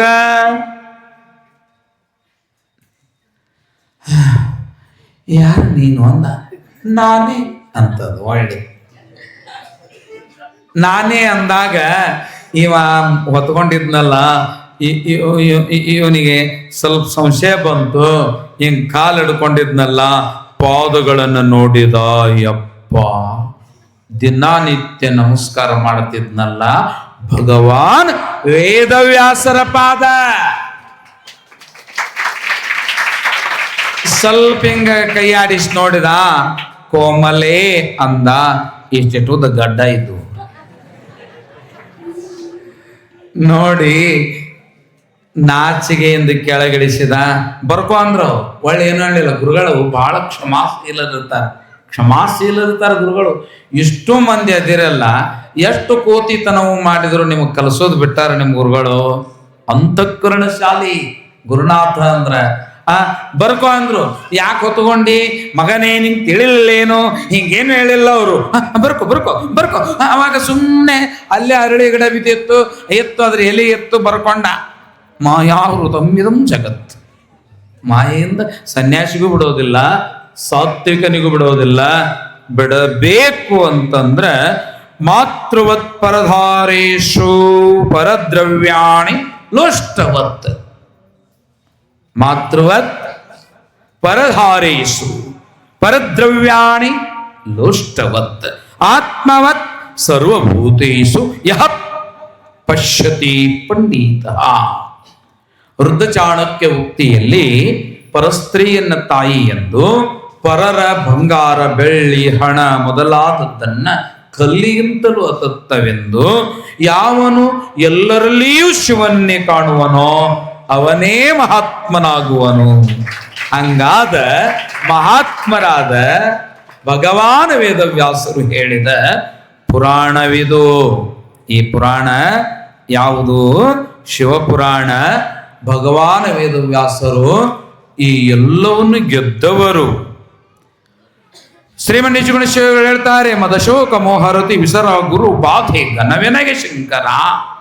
ಬೇರೆ ಬೇರೆನ್ನು ಮೈದೋರಿ ಕಾಡುವ ಬಾಧೆ 100 ಸಾವಿರ ಕೋಟಿಯುಂಟು ಶಂಕರ. ಮೀರಲರಿದವ ನೆನಗೆ ನೀನೇ ತೊಲಗಿಸಿ ಸುಖವ ಕೊಡು, ಸುಖವ ಕೊಡು, ಸುಖವ ಕೊಡು ಅಂತ ಕೇಳ್ತಾ ಇದ್ದಾರೆ. ಈ ಸುಖ ಬೇಕು ಅಂದ್ರೆ ಓಂ ನಮಃ ಶಿವಾಯವೆಂಬ ಮಂತ್ರವೇ ಸುಖವನ್ನ ಕೊಡುತ್ತದೆ. ಆ ನಮಃ ಶಿವಾಯ ಮಂತ್ರವು ಬಹಳ ದೊಡ್ಡದಾಗಿ. ಓಂ ನಮಃ ಶಿವಾಯ ವೆನ್ನಿರೇ ಒಯ್ಯಾರದೊಳು.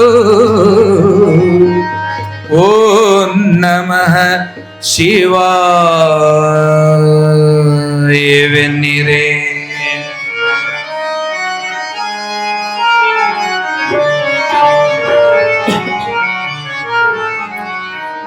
ಅಜಹರೇ ಸುರರೆಲ್ಲ ಮುನ್ನ ಕೈವಲ್ಯವ ಪಡದಿ ಹರಿವು ಎಂಬುದ ಕೇಳಿ ಓ ನಮ ಸೇವ ಎನ್ನಿರೆ ವಯಾರದೊಳ್ಳೋ ನಮ ಸೇವ ಎನ್ನಿರೆ.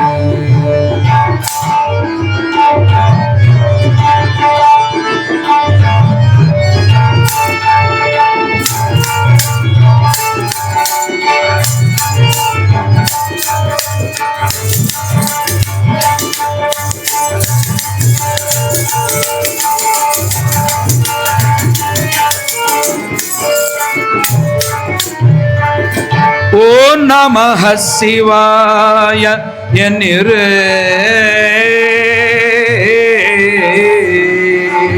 ಓ ನಮಃ ಶಿವ ಎನ್ನಿರೆ.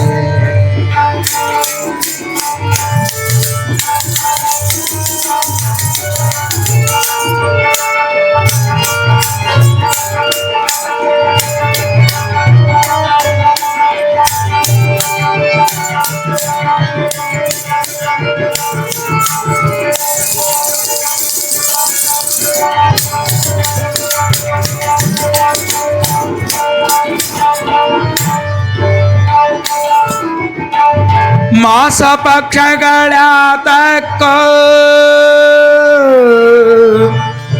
ಉಪವಾಸದೇ ದೇಹ ದಂಡನೆಯಾತಕೋ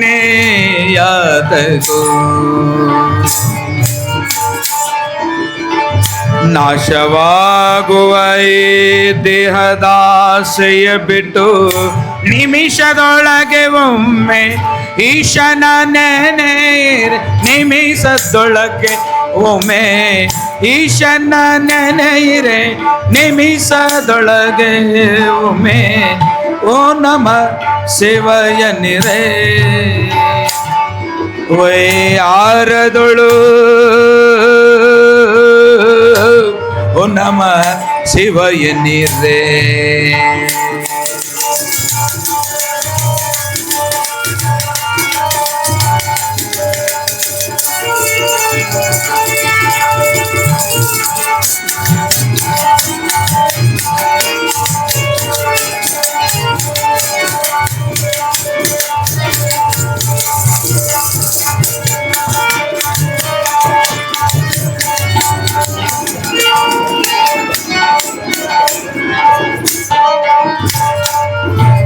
ಜಪ ಮೌನ ತಪ ವ್ಯಾಪ್ತಕ್ಕೆ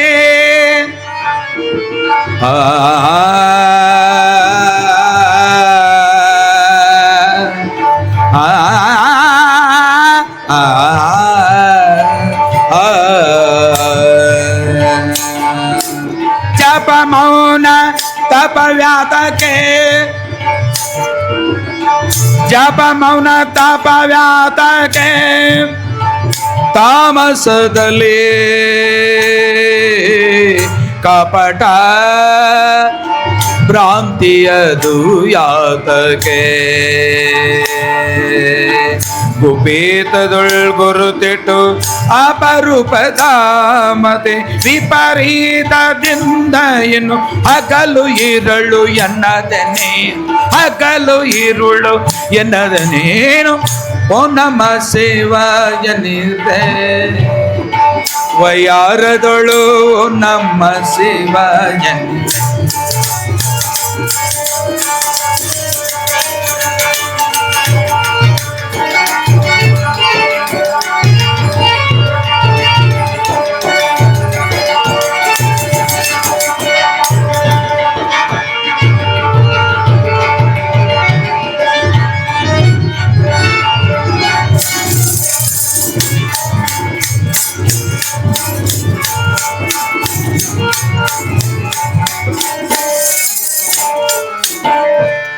ನಾಡೆ ನುಡಿಯೊಳಾಡಯ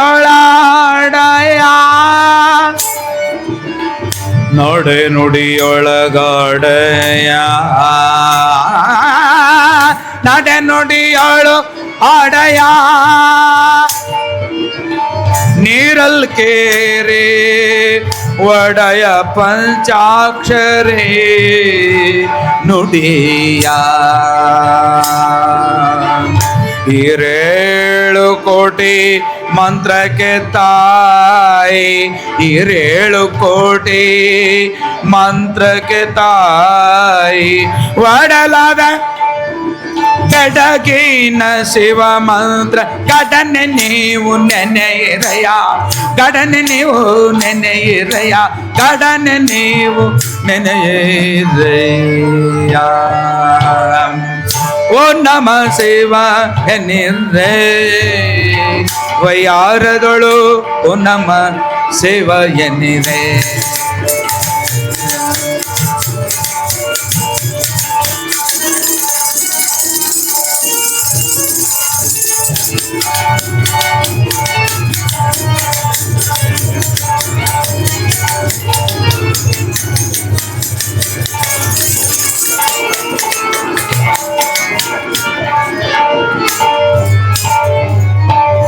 ಅಜಹರಿ ಸುರರೆಲ್ಲ ಸನಿರೇನಿದ ಪ ನಿರನಿದ ಪ ಮಗ ಮರಿಗ ಸರ್ಗಮ್ಮ ಮಗ ಮಗರೆ ಸ ಅಜಹರಿ ಸುರರೆಲ್ಲ ಮುನ್ನ ಕೈವಲ್ಯ ಪಡೆದುರೆಂಬುದ ಕೇಳಿ, ಪಡೆದುರೆಂಬುದ ಕೇಳಿ. ಓ ನಮ್ಮ ಶಿವ ಎನ್ನಿರೆ ವೈಯಾರದೊಳು, ಓ ನಮ್ಮ ಶಿವ ಎನ್ನಿರೆ, ಓ ನಮ ಶಿವ ಎನ್ನಿರೆ. ನಮಃ ಶಿವಾಯ ಎನ್ನಿರೆ, ನಮಃ ಶಿವಾಯ ಎನ್ನಿರೆ.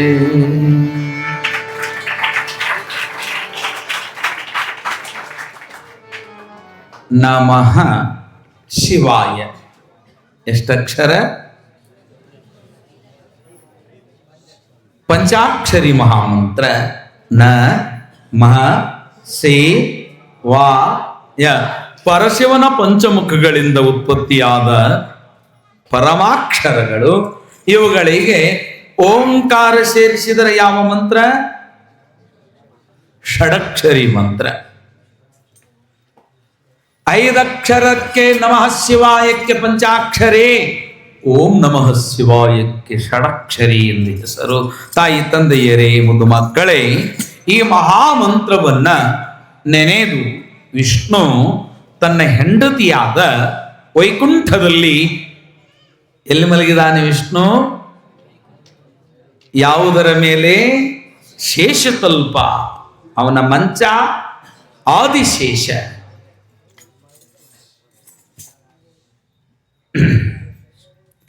ಆ ಮಂಚದ ಮೇಲೆ ಮಲಗಿದಾಗ ಲಕ್ಷ್ಮಿಗೆ ಪಂಚಾಕ್ಷರಿ ಮಹಾಮಂತ್ರದ ಮಹಿಮೆಯನ್ನು ಹೇಳಿದ ಮಹಿಮೆಯನ್ನು ಹೇಳುತ್ತಲೇ ಯೋಗ ನಿದ್ರೆಯಲ್ಲಿ ಇರುವಾಗ ಮಹಾವಿಷ್ಣುವಿಗೆ ಕನಸಿನಲ್ಲಿ ಸ್ವಪ್ನಾವಸ್ಥೆಯಲ್ಲಿ ಶಿವನು ತನ್ನ ಹೃದಯ ಕಮಲದಲ್ಲಿ ಬಂದು ಕುಳಿತ ಹಾಗಾಗಿದೆ. ಆನಂದ ಭಸ್ಮರೀತಿವೆ. ಆಗ ಲಕ್ಷ್ಮಿ ಹೇಳಿದಳಂತೆ, ಸ್ವಾಮಿ ಲಕ್ಷ್ಮಿ ಏಕೆ? ಕಣ್ಣಲ್ಲಿ ಆನಂದ ಬಾಷ್ಪಗಳು ಸುರಿಯುತ್ತಿವೆ ಸ್ವಾಮಿ.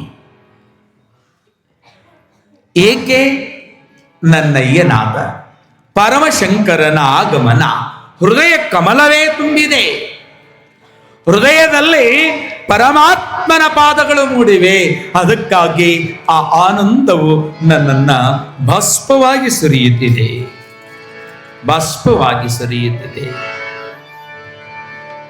ಭಕ್ತಿ ಅಂದ್ರೆ ಹೆಂಗಿರ್ಬೇಕು? ಈ ಭಕ್ತಿ ಮಾಡುತ್ತಾ ಅರೇನು ಆಗಬಾರದು, ಬರೇನು ಆಗಬಾರದು. ಅದು ಅಹಂಕಾರಕ್ಕಂತೂ ಬರಬಾರದು. ಅಹಂಕಾರಕ್ಕೆ ನಾ ಬಹಳ ದೊಡ್ಡ ಭಕ್ತ ಮಾಡಿದೆನೆಂಬುದು ಮನದಲ್ಲಿ ಹೊಳೆದರೆ ಏಡಿಸಿ ಕಾಡುವುದು ಶಿವನ ಡಂಗುರ. ಮಾಡಿದೆ ನೆನ್ನದಿರ ಲಿಂಗಕ್ಕೆ, ನೀಡಿದೆ ನೆನ್ನದಿರ ಜಂಗಮಕ್ಕೆ. ಮಾಡಿದ್ದು ನೀಡಿದ್ದು ನಿಜವಾಗಿ ಇದ್ದರೆ ಬೇಡಿದ್ದ ಕೊಡುವ ಕೂಡಲ ಸಂಗಮ ದೇವ. ಒಮ್ಮೆ ಇಂದ್ರನಿಗೆ ಅಹಂಕಾರ ಬಂತು. ಯಾರಿಗೆ? ಇಂದ್ರನಿಗೆ. ದೇವರಾಜನಾದ ಇಂದ್ರನಿಗೆ ಸೊಕ್ಕು ಬಂದಾಗ, ಈ ಸೊಕ್ಕು ಮತ್ತೆ ರಾಜರಿಗೆ ಆಡಳಿತ ಮಾಡೋರಿಗೆ ಸೊಕ್ಕು ಬಂದ್ರೆ ಏನ್ ಮಾಡೋದು? ಅದು ಸೊಕ್ಕು ಕಳೆಯೋದಕ್ಕೆ ಒಬ್ಬ ಭಕ್ತ, ಪರಮಶಿವ ಭಕ್ತ, ಭೂಲೋಕದಲ್ಲಿ ತಪಸ್ಸನ್ನ ಮಾಡಿ ಪ್ರಣವ ಪಂಚಾಕ್ಷರಿ ಮಂತ್ರದ ಜಪ ಮಾಡಿ ಅವ ಕೈಲಾಸಕ್ಕೆ ಹೋಗೋ ಮುಂದ ದೇವದುಂದುಭಿಗಳು, ನಗಾರಿ, ಬೇರೆ, ಗಂಟೆ, ಜಾಗಟಿಗಳು, ಪಂಚವಾದ್ಯಗಳು ಬಾರಿಸಿದವು. ಅವಾಗ ಗುರುಗಳಾದ ಬೃಹಸ್ಪತಿ ಆಚಾರ್ಯರನ್ನೇ ಕೇಳ್ತಾ ಇದ್ದಾನೆ ಇಂದ್ರ. ದೇವಗುರು ಯಾರು? ಬೃಹಸ್ಪತಿ. ಗುರುಗಳೇ ಹೇಳು ಇಂದ್ರ, ದೇವದುಂದುಭಿಗಳು ಮೊಳಗಲು ಕಾರಣವೇನು? ಕಾರಣ ಇಷ್ಟೇ, ಮಹಾಶಿವಭಕ್ತನೋರ್ವ ನಿನ್ನ ತಲೆಯ ಮೇಲೆ ಕಾಲಿಟ್ಟು ಕೈಲಾಸಕ್ಕೆ ಹೋಗಿರುವ. ನಿನ್ನ ತಲೆ ಮೇಲೆ ಕಾಲಿಟ್ಟು ಕೈಲಾಸಕ್ಕೆ ಹೋದ.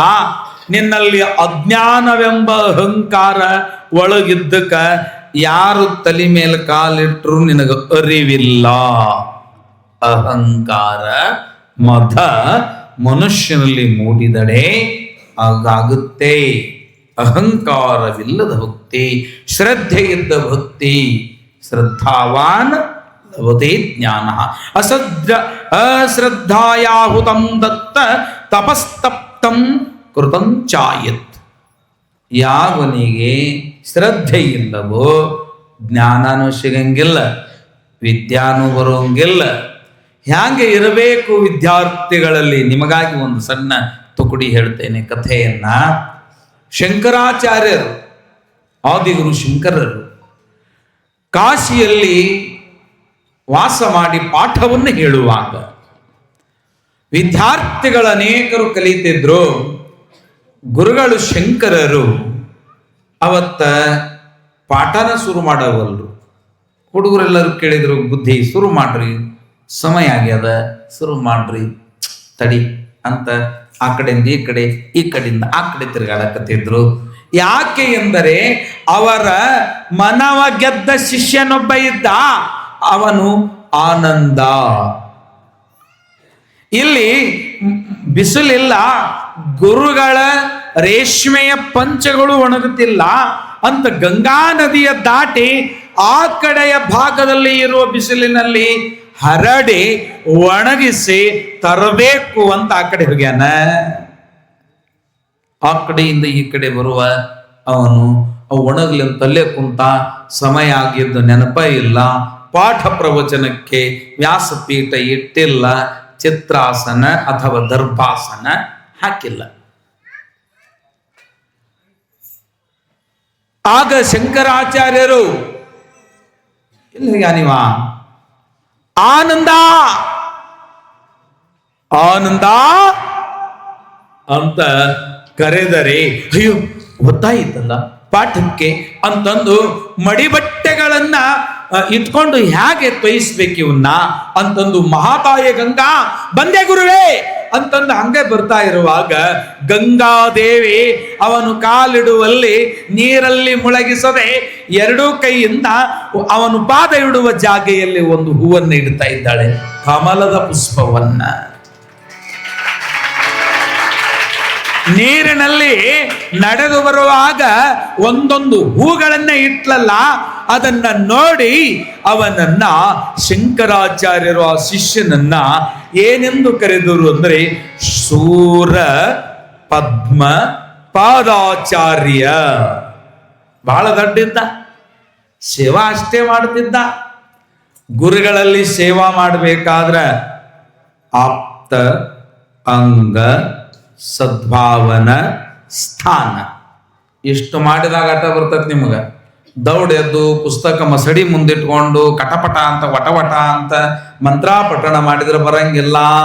ಗುರುಗಳು ಕುಂದ್ರೋ ಜಾಗ ಸ್ವಚ್ಛ ಇರಬೇಕು, ಗುರುಗಳ ಮನಸ್ಸು ನೋಯಿಸಲಾರ್ದಂಗ ಸದ್ಭಾವನ ಇರಬೇಕು, ಅವರಿಗೆ ಆಯಾಸವಾದರೆ ಪಾದ ಸೇವಾ ಒತ್ತೋದು ಅವರಿಗೆ ಸೇವಾ ಭಾಗಿಯಾಗಿರಬೇಕು.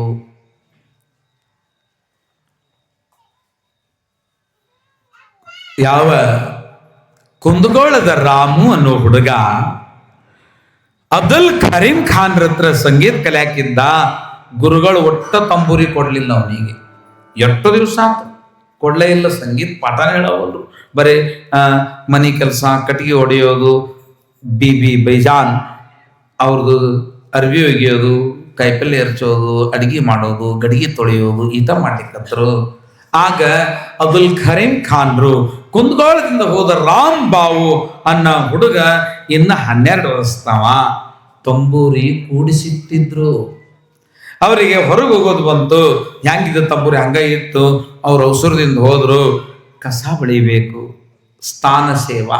ರಾಮ್ ಬಾವು ಅನ್ನೋ ಹುಡುಗ ಕಸ ಬೆಳಿಬೇಕಂತ ಹೋದಾಗ ತಂಬೂರಿ ಹಿಂಗೆ ಇಟ್ಟಾಗ ಅದು ಝೇಂಕರಿಸ್ತು, ಗಾಂಧಾರಕ್ಕೆ ಝೇಂಕರಿಸಿದಾಗ ಅದನ್ನ ಇಟ್ಟುಕೊಂಡು ಹಾಡ್ತಾ ಇದ್ದಾನೆ. ಹಾಡಿದಾಗ ಹೊರಗೆ ಬಂದು ನಿಂತಿದ್ರು ಗುರುಗಳು. ಅರೇ ಬೇಟಾ, बहुत हिम्मत से सुर लगी हैं आपके आवाज में सरस्वती ನಾಟ್ಯ कर रहे हैं, आओ ಬಾಳ ಬಾ ಬಾಳ ಅಂತ ಅಪ್ಪಿಕೊಂಡು ಹೆಂಡತಿ ಹೇಳಿದಳು. ಅಬ್ ಮೇರಾ ಬೇಟಾ ಕೋ ಕಾಮ ಮತ್ ಲಗಾಯಿ, ನನ್ನ ಮಗನಿಗೆ ಕೆಲಸ ಹಚ್ಚಬೇಡ್ರಿ, ಇವ ನಿನ್ನ ಸಂಗೀತಗಾರನ ಆಗಿಬಿಟ್ಟ. ಅಂತಹ ಗವಾಯಿ ಗಂಧರ್ವ ಅನಿಸ್ಕೊಳ್ಬೇಕಾದ್ರೆ ಗುರುಗಳ ಹತ್ರ 12 ವರ್ಷ ಬರೀ ಸೇವಾನ ಮಾಡಿದ.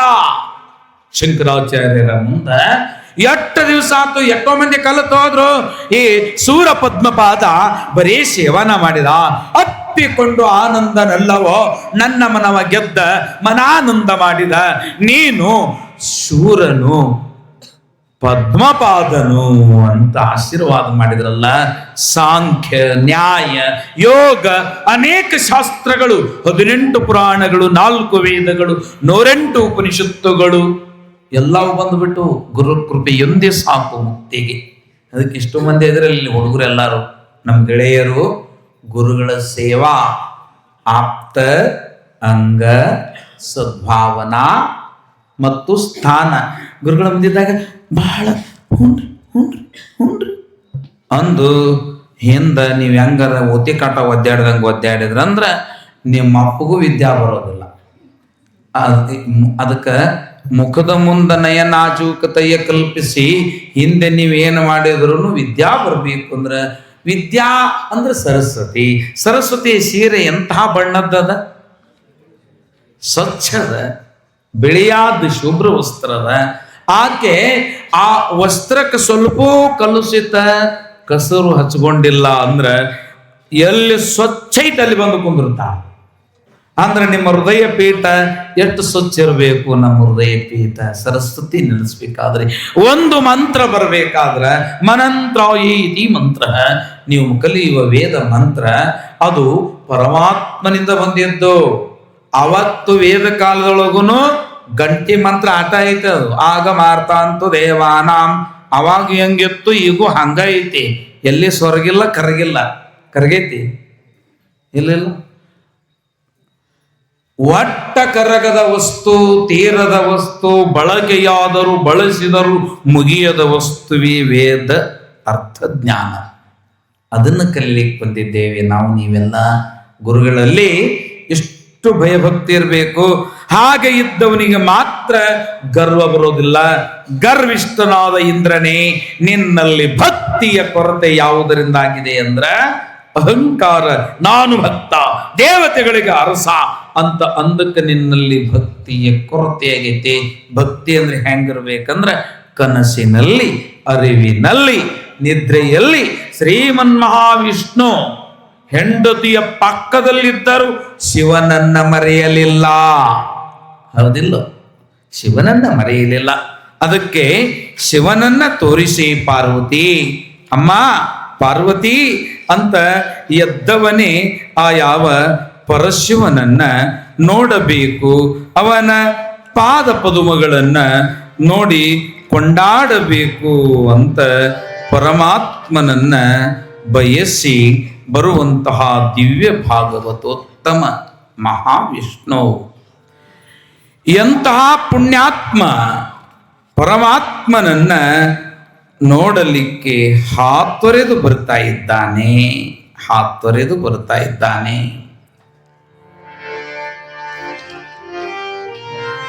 ತೋರೈ ಪಾರ್ವತಿಯೇ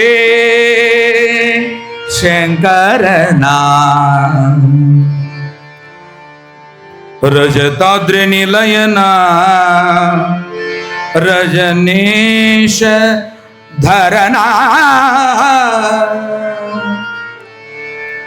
ಪದನಿ ರೇ ಗ ಮ ಗ ಸ ನಿ ಧ ಗ ಸ ಸ ಮ ಗ ಸ ನಿ ಸ ಧ ನಿ ಸ ಗ ಗ ಮ ಮ ಧ ಧ ನಿ ನಿ ಸಾ.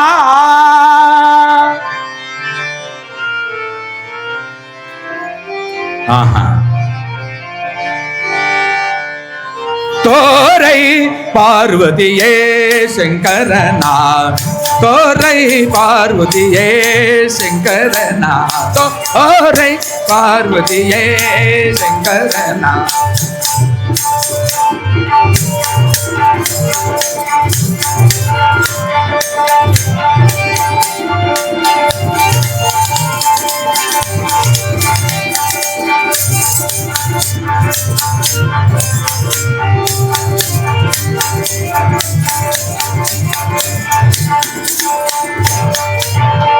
ರಜತಾದ್ರಿ ನಿಲಯನ ರಜನಿಷಧರನ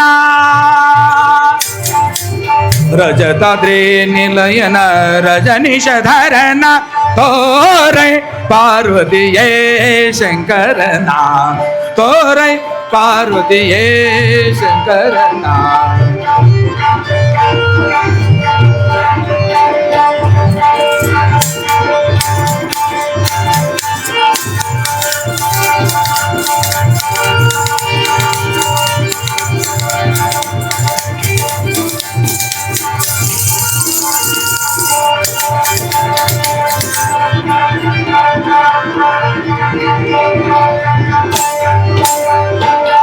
ಪಂಚಾನನ ಶಂಕರನ ಪಂಚಾನನ ಶಂಕರನ ಶ್ರೀಹರಿ ಮಂಚ ಪದವಿ ಪಡೆದವನ ಗುರು ವಿರಾಜಿ ಕುವರ ದುರ್ವಾಸ ಶುಕನ ವಿರಂಚಿ ಕುವರ ದುರ್ವಾಸ ಕುವರನ ತೋರೈ ಪಾರ್ವತಿಯೇ ಶಂಕರನ ತೋರೈ ಪಾರ್ವತಿಯೇ ಶಂಕರನ.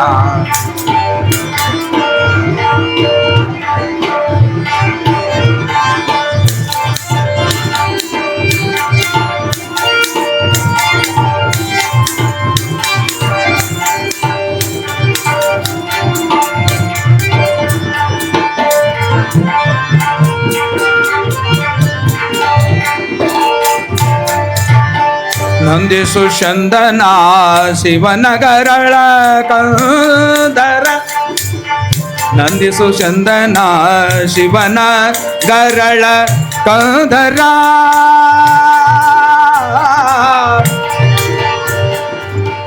ತ್ರಿಪುರಾಂತಕನ ಭವನ ಸುರರುದ ವಿನುತ ನಗ ಚಾಪಧರನ ಸುರರುದ ವಿನುತ ನಗ ಚಾಪಧರನ ತೋರೈ ಪಾರ್ವತಿಯೇ ಶಂಕರನ.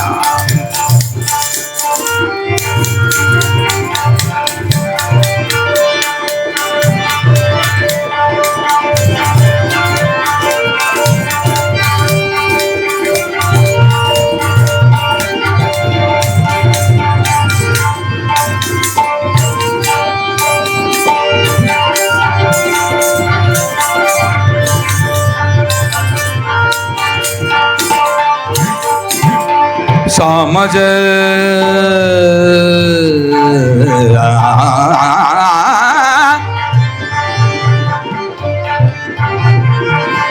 समझ चर्मांबरना ಶುಭ ಕಾಮಿತ ಫಲದಾಯಕನ ವಾಮದೇವ ಮುನಿಸುತನ ಶ್ರೀವರ ಶ್ಯಾಮ ಸುಂದರ ಪ್ರೇಮದ ಸುತನ ಶ್ರೀವರ ಶ್ಯಾಮ ಸುಂದರ ಪ್ರೇಮದ ಸುಧನ ತೋರೈ ಪಾರ್ವತಿಯೇ ಶಂಕರನ ತೋರೈ ಪಾರ್ವತಿಯೇ ಪಾರ್ವತಿಯೇ ಪಾರ್ವತಿಯೇ ಶಂಕರನ ಸಾಂಬ ಜೈ ನಮಃ ಪಾರ್ವತೇ ಪತೆ ಶಿವಹರ ಶ್ರೀಮದ್ ಜಗದ್ಗುರು ಪಂಚಾಚಾರ್ಯ ಮಹಾರಾಜ ಕಿ ಸುಮ್ಮನೆ ಕುಂತೋರು ಮಹಾರಾಜ ಕಿ ತೋರೈ ಪಾರ್ವತಿಯ ಪಾರ್ವತಿ ಪರಮಾತ್ಮನ ತೋರು ಅಂತ ಪ್ರೀತಿಯಿಂದ ಲಕ್ಷ್ಮೀ ಸಹಿತವಾಗಿ ದೇವಿಯ ಧ್ಯಾನವನ್ನು ಮಾಡ್ತಾ ನಿನ್ನ ಗಂಡನಾದ ಜಗಕ್ಕೆ ವಲ್ಲಭನಾದ ಶಿವನನ್ನ ತೋರುವಂತ ವೈಕುಂಠದಿಂದ ಎದ್ದು ಮಹಾದೇವನನ್ನ ಕಾಣಲು ಬರುವಾಗ ಶಿವನಿಗೂ ಹರಿಯನ್ನು ನೋಡಬೇಕನ್ನೋ ಸಂಕಲ್ಪವಾಗಿದೆ.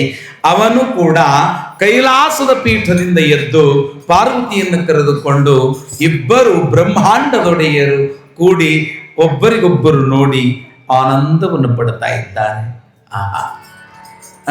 ನಾನು ನಿನ್ನನ್ನು ನೆನೆಯುತ್ತಿದ್ದೆ, ನಾನು ನಿನ್ನನ್ನು ನೆನೆಯುತ್ತಿದ್ದೆ. ಇಬ್ಬರು ಒಬ್ಬರಿಗೊಬ್ಬರು ಮೈಯುಬ್ಬಿ ಹರಿಹರರಲ್ಲಿ ಭೇದವಿಲ್ಲ. ಹರಿ ಬೇರೆಯಲ್ಲ, ಶಿವ ಬೇರೆಯಲ್ಲ. ಈಗ ಲಿಂಗ ಧರಿಸಿರಲ್ಲ, ಲಿಂಗದಲ್ಲಿ ಕಂತಿ ಅದ, ಕಂತಿಯೊಳಗೆ ಪೀಠಕ್ಕದ, ಹೌದಿಲ್ಲ? ಈ ಪೀಠಕ್ಕೆ ಏನದ, ಅದು 5 ತತ್ವಗಳನ್ನು ಹೊಂದೈತಿ. ಗೋಮುಖ, ಹರಿ, ವೃತ್ತ, ಕಟಿ, ಪೀಠ, ಹೌದಿಲ್ಲ? ಇನ್ನೊಮ್ಮೆ ಹೇಳ್ತೀನಿ, ನೆನಪಿಟ್ಕೊಳ್ರಿ. ಕೊರಳಲ್ಲಿ ಕಟ್ಟಿದ ಇಷ್ಟಲಿಂಗವಾಗಲಿ, ಪ್ರತಿಷ್ಠಾಪಿಸಿದ ಲಿಂಗವಾಗಲಿ ಪಂಚತನ್ಮಾತ್ರಗಳಿಂದ ಕೂಡಿದೆ. ಬಾಣ, ಹರಿ, ವೃತ್ತ, ಬಾಣ, ಬಾಣ, ಹರಿ, ವೃತ್ತ, ಕಟಿ, ಪೀಠ. ಮತ್ತೆ ಇದರೊಳಗೆ ಹರಿ ಐತೆ ಇಲ್ಲೋ? ಹರಿ ಅದ ಇಲ್ಲೋ? ಅದ. ಮತ್ತೆ ಶಿವನು ಇದ್ದಾನೆ ಇಲ್ವೋ? ಇದ್ದಾನೆ. ಮತ್ತೆ ಕಟಿ ಅಂದ್ರೆ ಯಾರು ಅಂದ್ರೆ ಬ್ರಹ್ಮ. ಈ ತ್ರಿಮೂರ್ತಿಗಳ ಸಂಯುಕ್ತವಾಗಿರುವ ಲಿಂಗವು ಆಗಮಿಕವಾಗಿ ಪಂಚಸೂತ್ರ ಪಿಡಿದ ಲಿಂಗವು ಕೂಡ ಹರಿಹರರ ಮಿಲನವೇ ಆಗಿದೆ. ನಮ್ಮಲ್ಲಿ ಭೇದವಿಲ್ಲ. ಬಾ ಹೋಗೋಣ, ಬಾ ಹೋಗೋಣ ಅಂತಂದು ತಮ್ಮ ಲೋಕಕ್ಕೆ ಈ ಪರಮಾತ್ಮನನ್ನ, ಶಿವಲೋಕಕ್ಕೆ ವಿಷ್ಣುವನ್ನ ಕರೆಯುತ್ತಿರುವಾಗ ಮೂಲ ಶಕ್ತಿಯಾದ ಪಾರ್ವತಿ, ಆದಿಶಕ್ತಿ ಭಗವಳಾಂಬಿಕೆ, ಅಂಬಾಭವಾನಿ ಆಕೆಯಂದು ನಸುನಗುತ್ತ ಹೇಳ್ತಾ ಇದ್ದಾಳೆ, ಎಲ್ಲರ ಜಗವು ಒಂದೇ ಇದೆ, ಎಲ್ಲೆಲ್ಲಿಯೂ ನೀವೇ ಇದ್ದೀರಿ, ಹರಿ ಹರರಲ್ಲಿ ಭೇದವಿಲ್ಲ ಅಂತ ತಾಯಿ ಪಾರ್ವತಾದೇವಿಯು ಮೂಲ ಜಗನ್ಮಾತೆಯಾಗಿ ಹೇಳಿದಾಗ ಲಕ್ಷ್ಮೀ ಸಹಿತನಾಗಿ ನಾರಾಯಣನು ವೈಕುಂಠವೇ ಕೈಲಾಸವೆಂದು ಇದ್ದ, ಕೈಲಾಸವನ್ನು ವೈಕುಂಠವೆಂದೇ ಶಿವನು ಇದ್ದ ಅನ್ನುವ ವಿದ್ಯೇಶ್ವರ ಸಂಹಿತೆಯ ಹರಿಹರರ ಮಿಲನ ಮತ್ತು ಶಿವಭಕ್ತಿ ಮಹಿಮೆ ಎಷ್ಟು ವಿಷಯ ಇವತ್ತಿನದಿತ್ತು. ನಾಳೆ ಏನು ಅಂದ್ರೆ ಭಸ್ಮದ ಮಹಾತ್ಮೆ, ವಿಭೂತಿಯ ಮಹಾತ್ಮೆ, ಮತ್ತು ಇನ್ನೂ ಒಂದೇನು ರುದ್ರಾಕ್ಷಿಯ ಮಹಾತ್ಮೆ, ಪಂಚಾಕ್ಷರಿ ಮಂತ್ರ ಮಹಾತ್ಮೆ, ಓಂಕಾರ ಎಲ್ಲಿಂದ ಹುಟ್ಟಿತು ನಾಳೆ ಕೇಳುವಂತಹ ವಿಷಯದ. ಮತ್ತು ಸಮಸ್ತ ತಾಯಿ ತಂದೆಯರಲ್ಲಿ ಒಂದು ವಿನಂತಿ, ಇದು ಪೌರಾಣಿಕ ಪುರಾಣವಾಗಿರೋದ್ರಿಂದ ವಿಷಯಗಳು ಬಹಳಷ್ಟಿರೋದರಿಂದ ಕಥೆಯಲ್ಲಿ ಬಹಳ ನೆನಪಿಟ್ಕೊಂಡ್ರೆ ನಿಮಗೆ ಲಾಭ ಬಹಳ ಅದೆ. ಮತ್ತು ಯಾವುದಾರ ಅಡ್ಡಗೊಡ್ಡ ಕಥೆ ಹೇಳಿ ನಗಿಸಿ ಹೋಗಲಿಕ್ಕೆ ಬಾರದಂತಹ ವಿಷಯ, ಬದುಕಿಗೆ ಅವಶ್ಯವಾಗಿ ಇರುವಂತಹ ವಿಷಯ. ನಮ್ಮ ಪುಟ್ಟರಾಜ ಕವಿ ಶಿವಯೋಗಿಗಳ ಕರುಣಿಸಿದ ಅಂಗಡಿ ಬಹಳ ದೊಡ್ಡದದ, ಎಷ್ಟರ ತಗೊಳ್ಳಿ ಅಂತ ನಿಮ್ಮೆಲ್ಲರಲ್ಲಿ ವಿನಂತಿಸಿ, ತಾಯಿ ತಂದೆಯರೇ, ಇವತ್ತಿನ ಸಮಯ ಸಾಕು ಬಿಡಿ ಅಂತ ಹೇಳ್ತಿದೆ. ಇಲ್ಲಿಗೆ ವಿರಾಮ ಕೊಡೋಣ.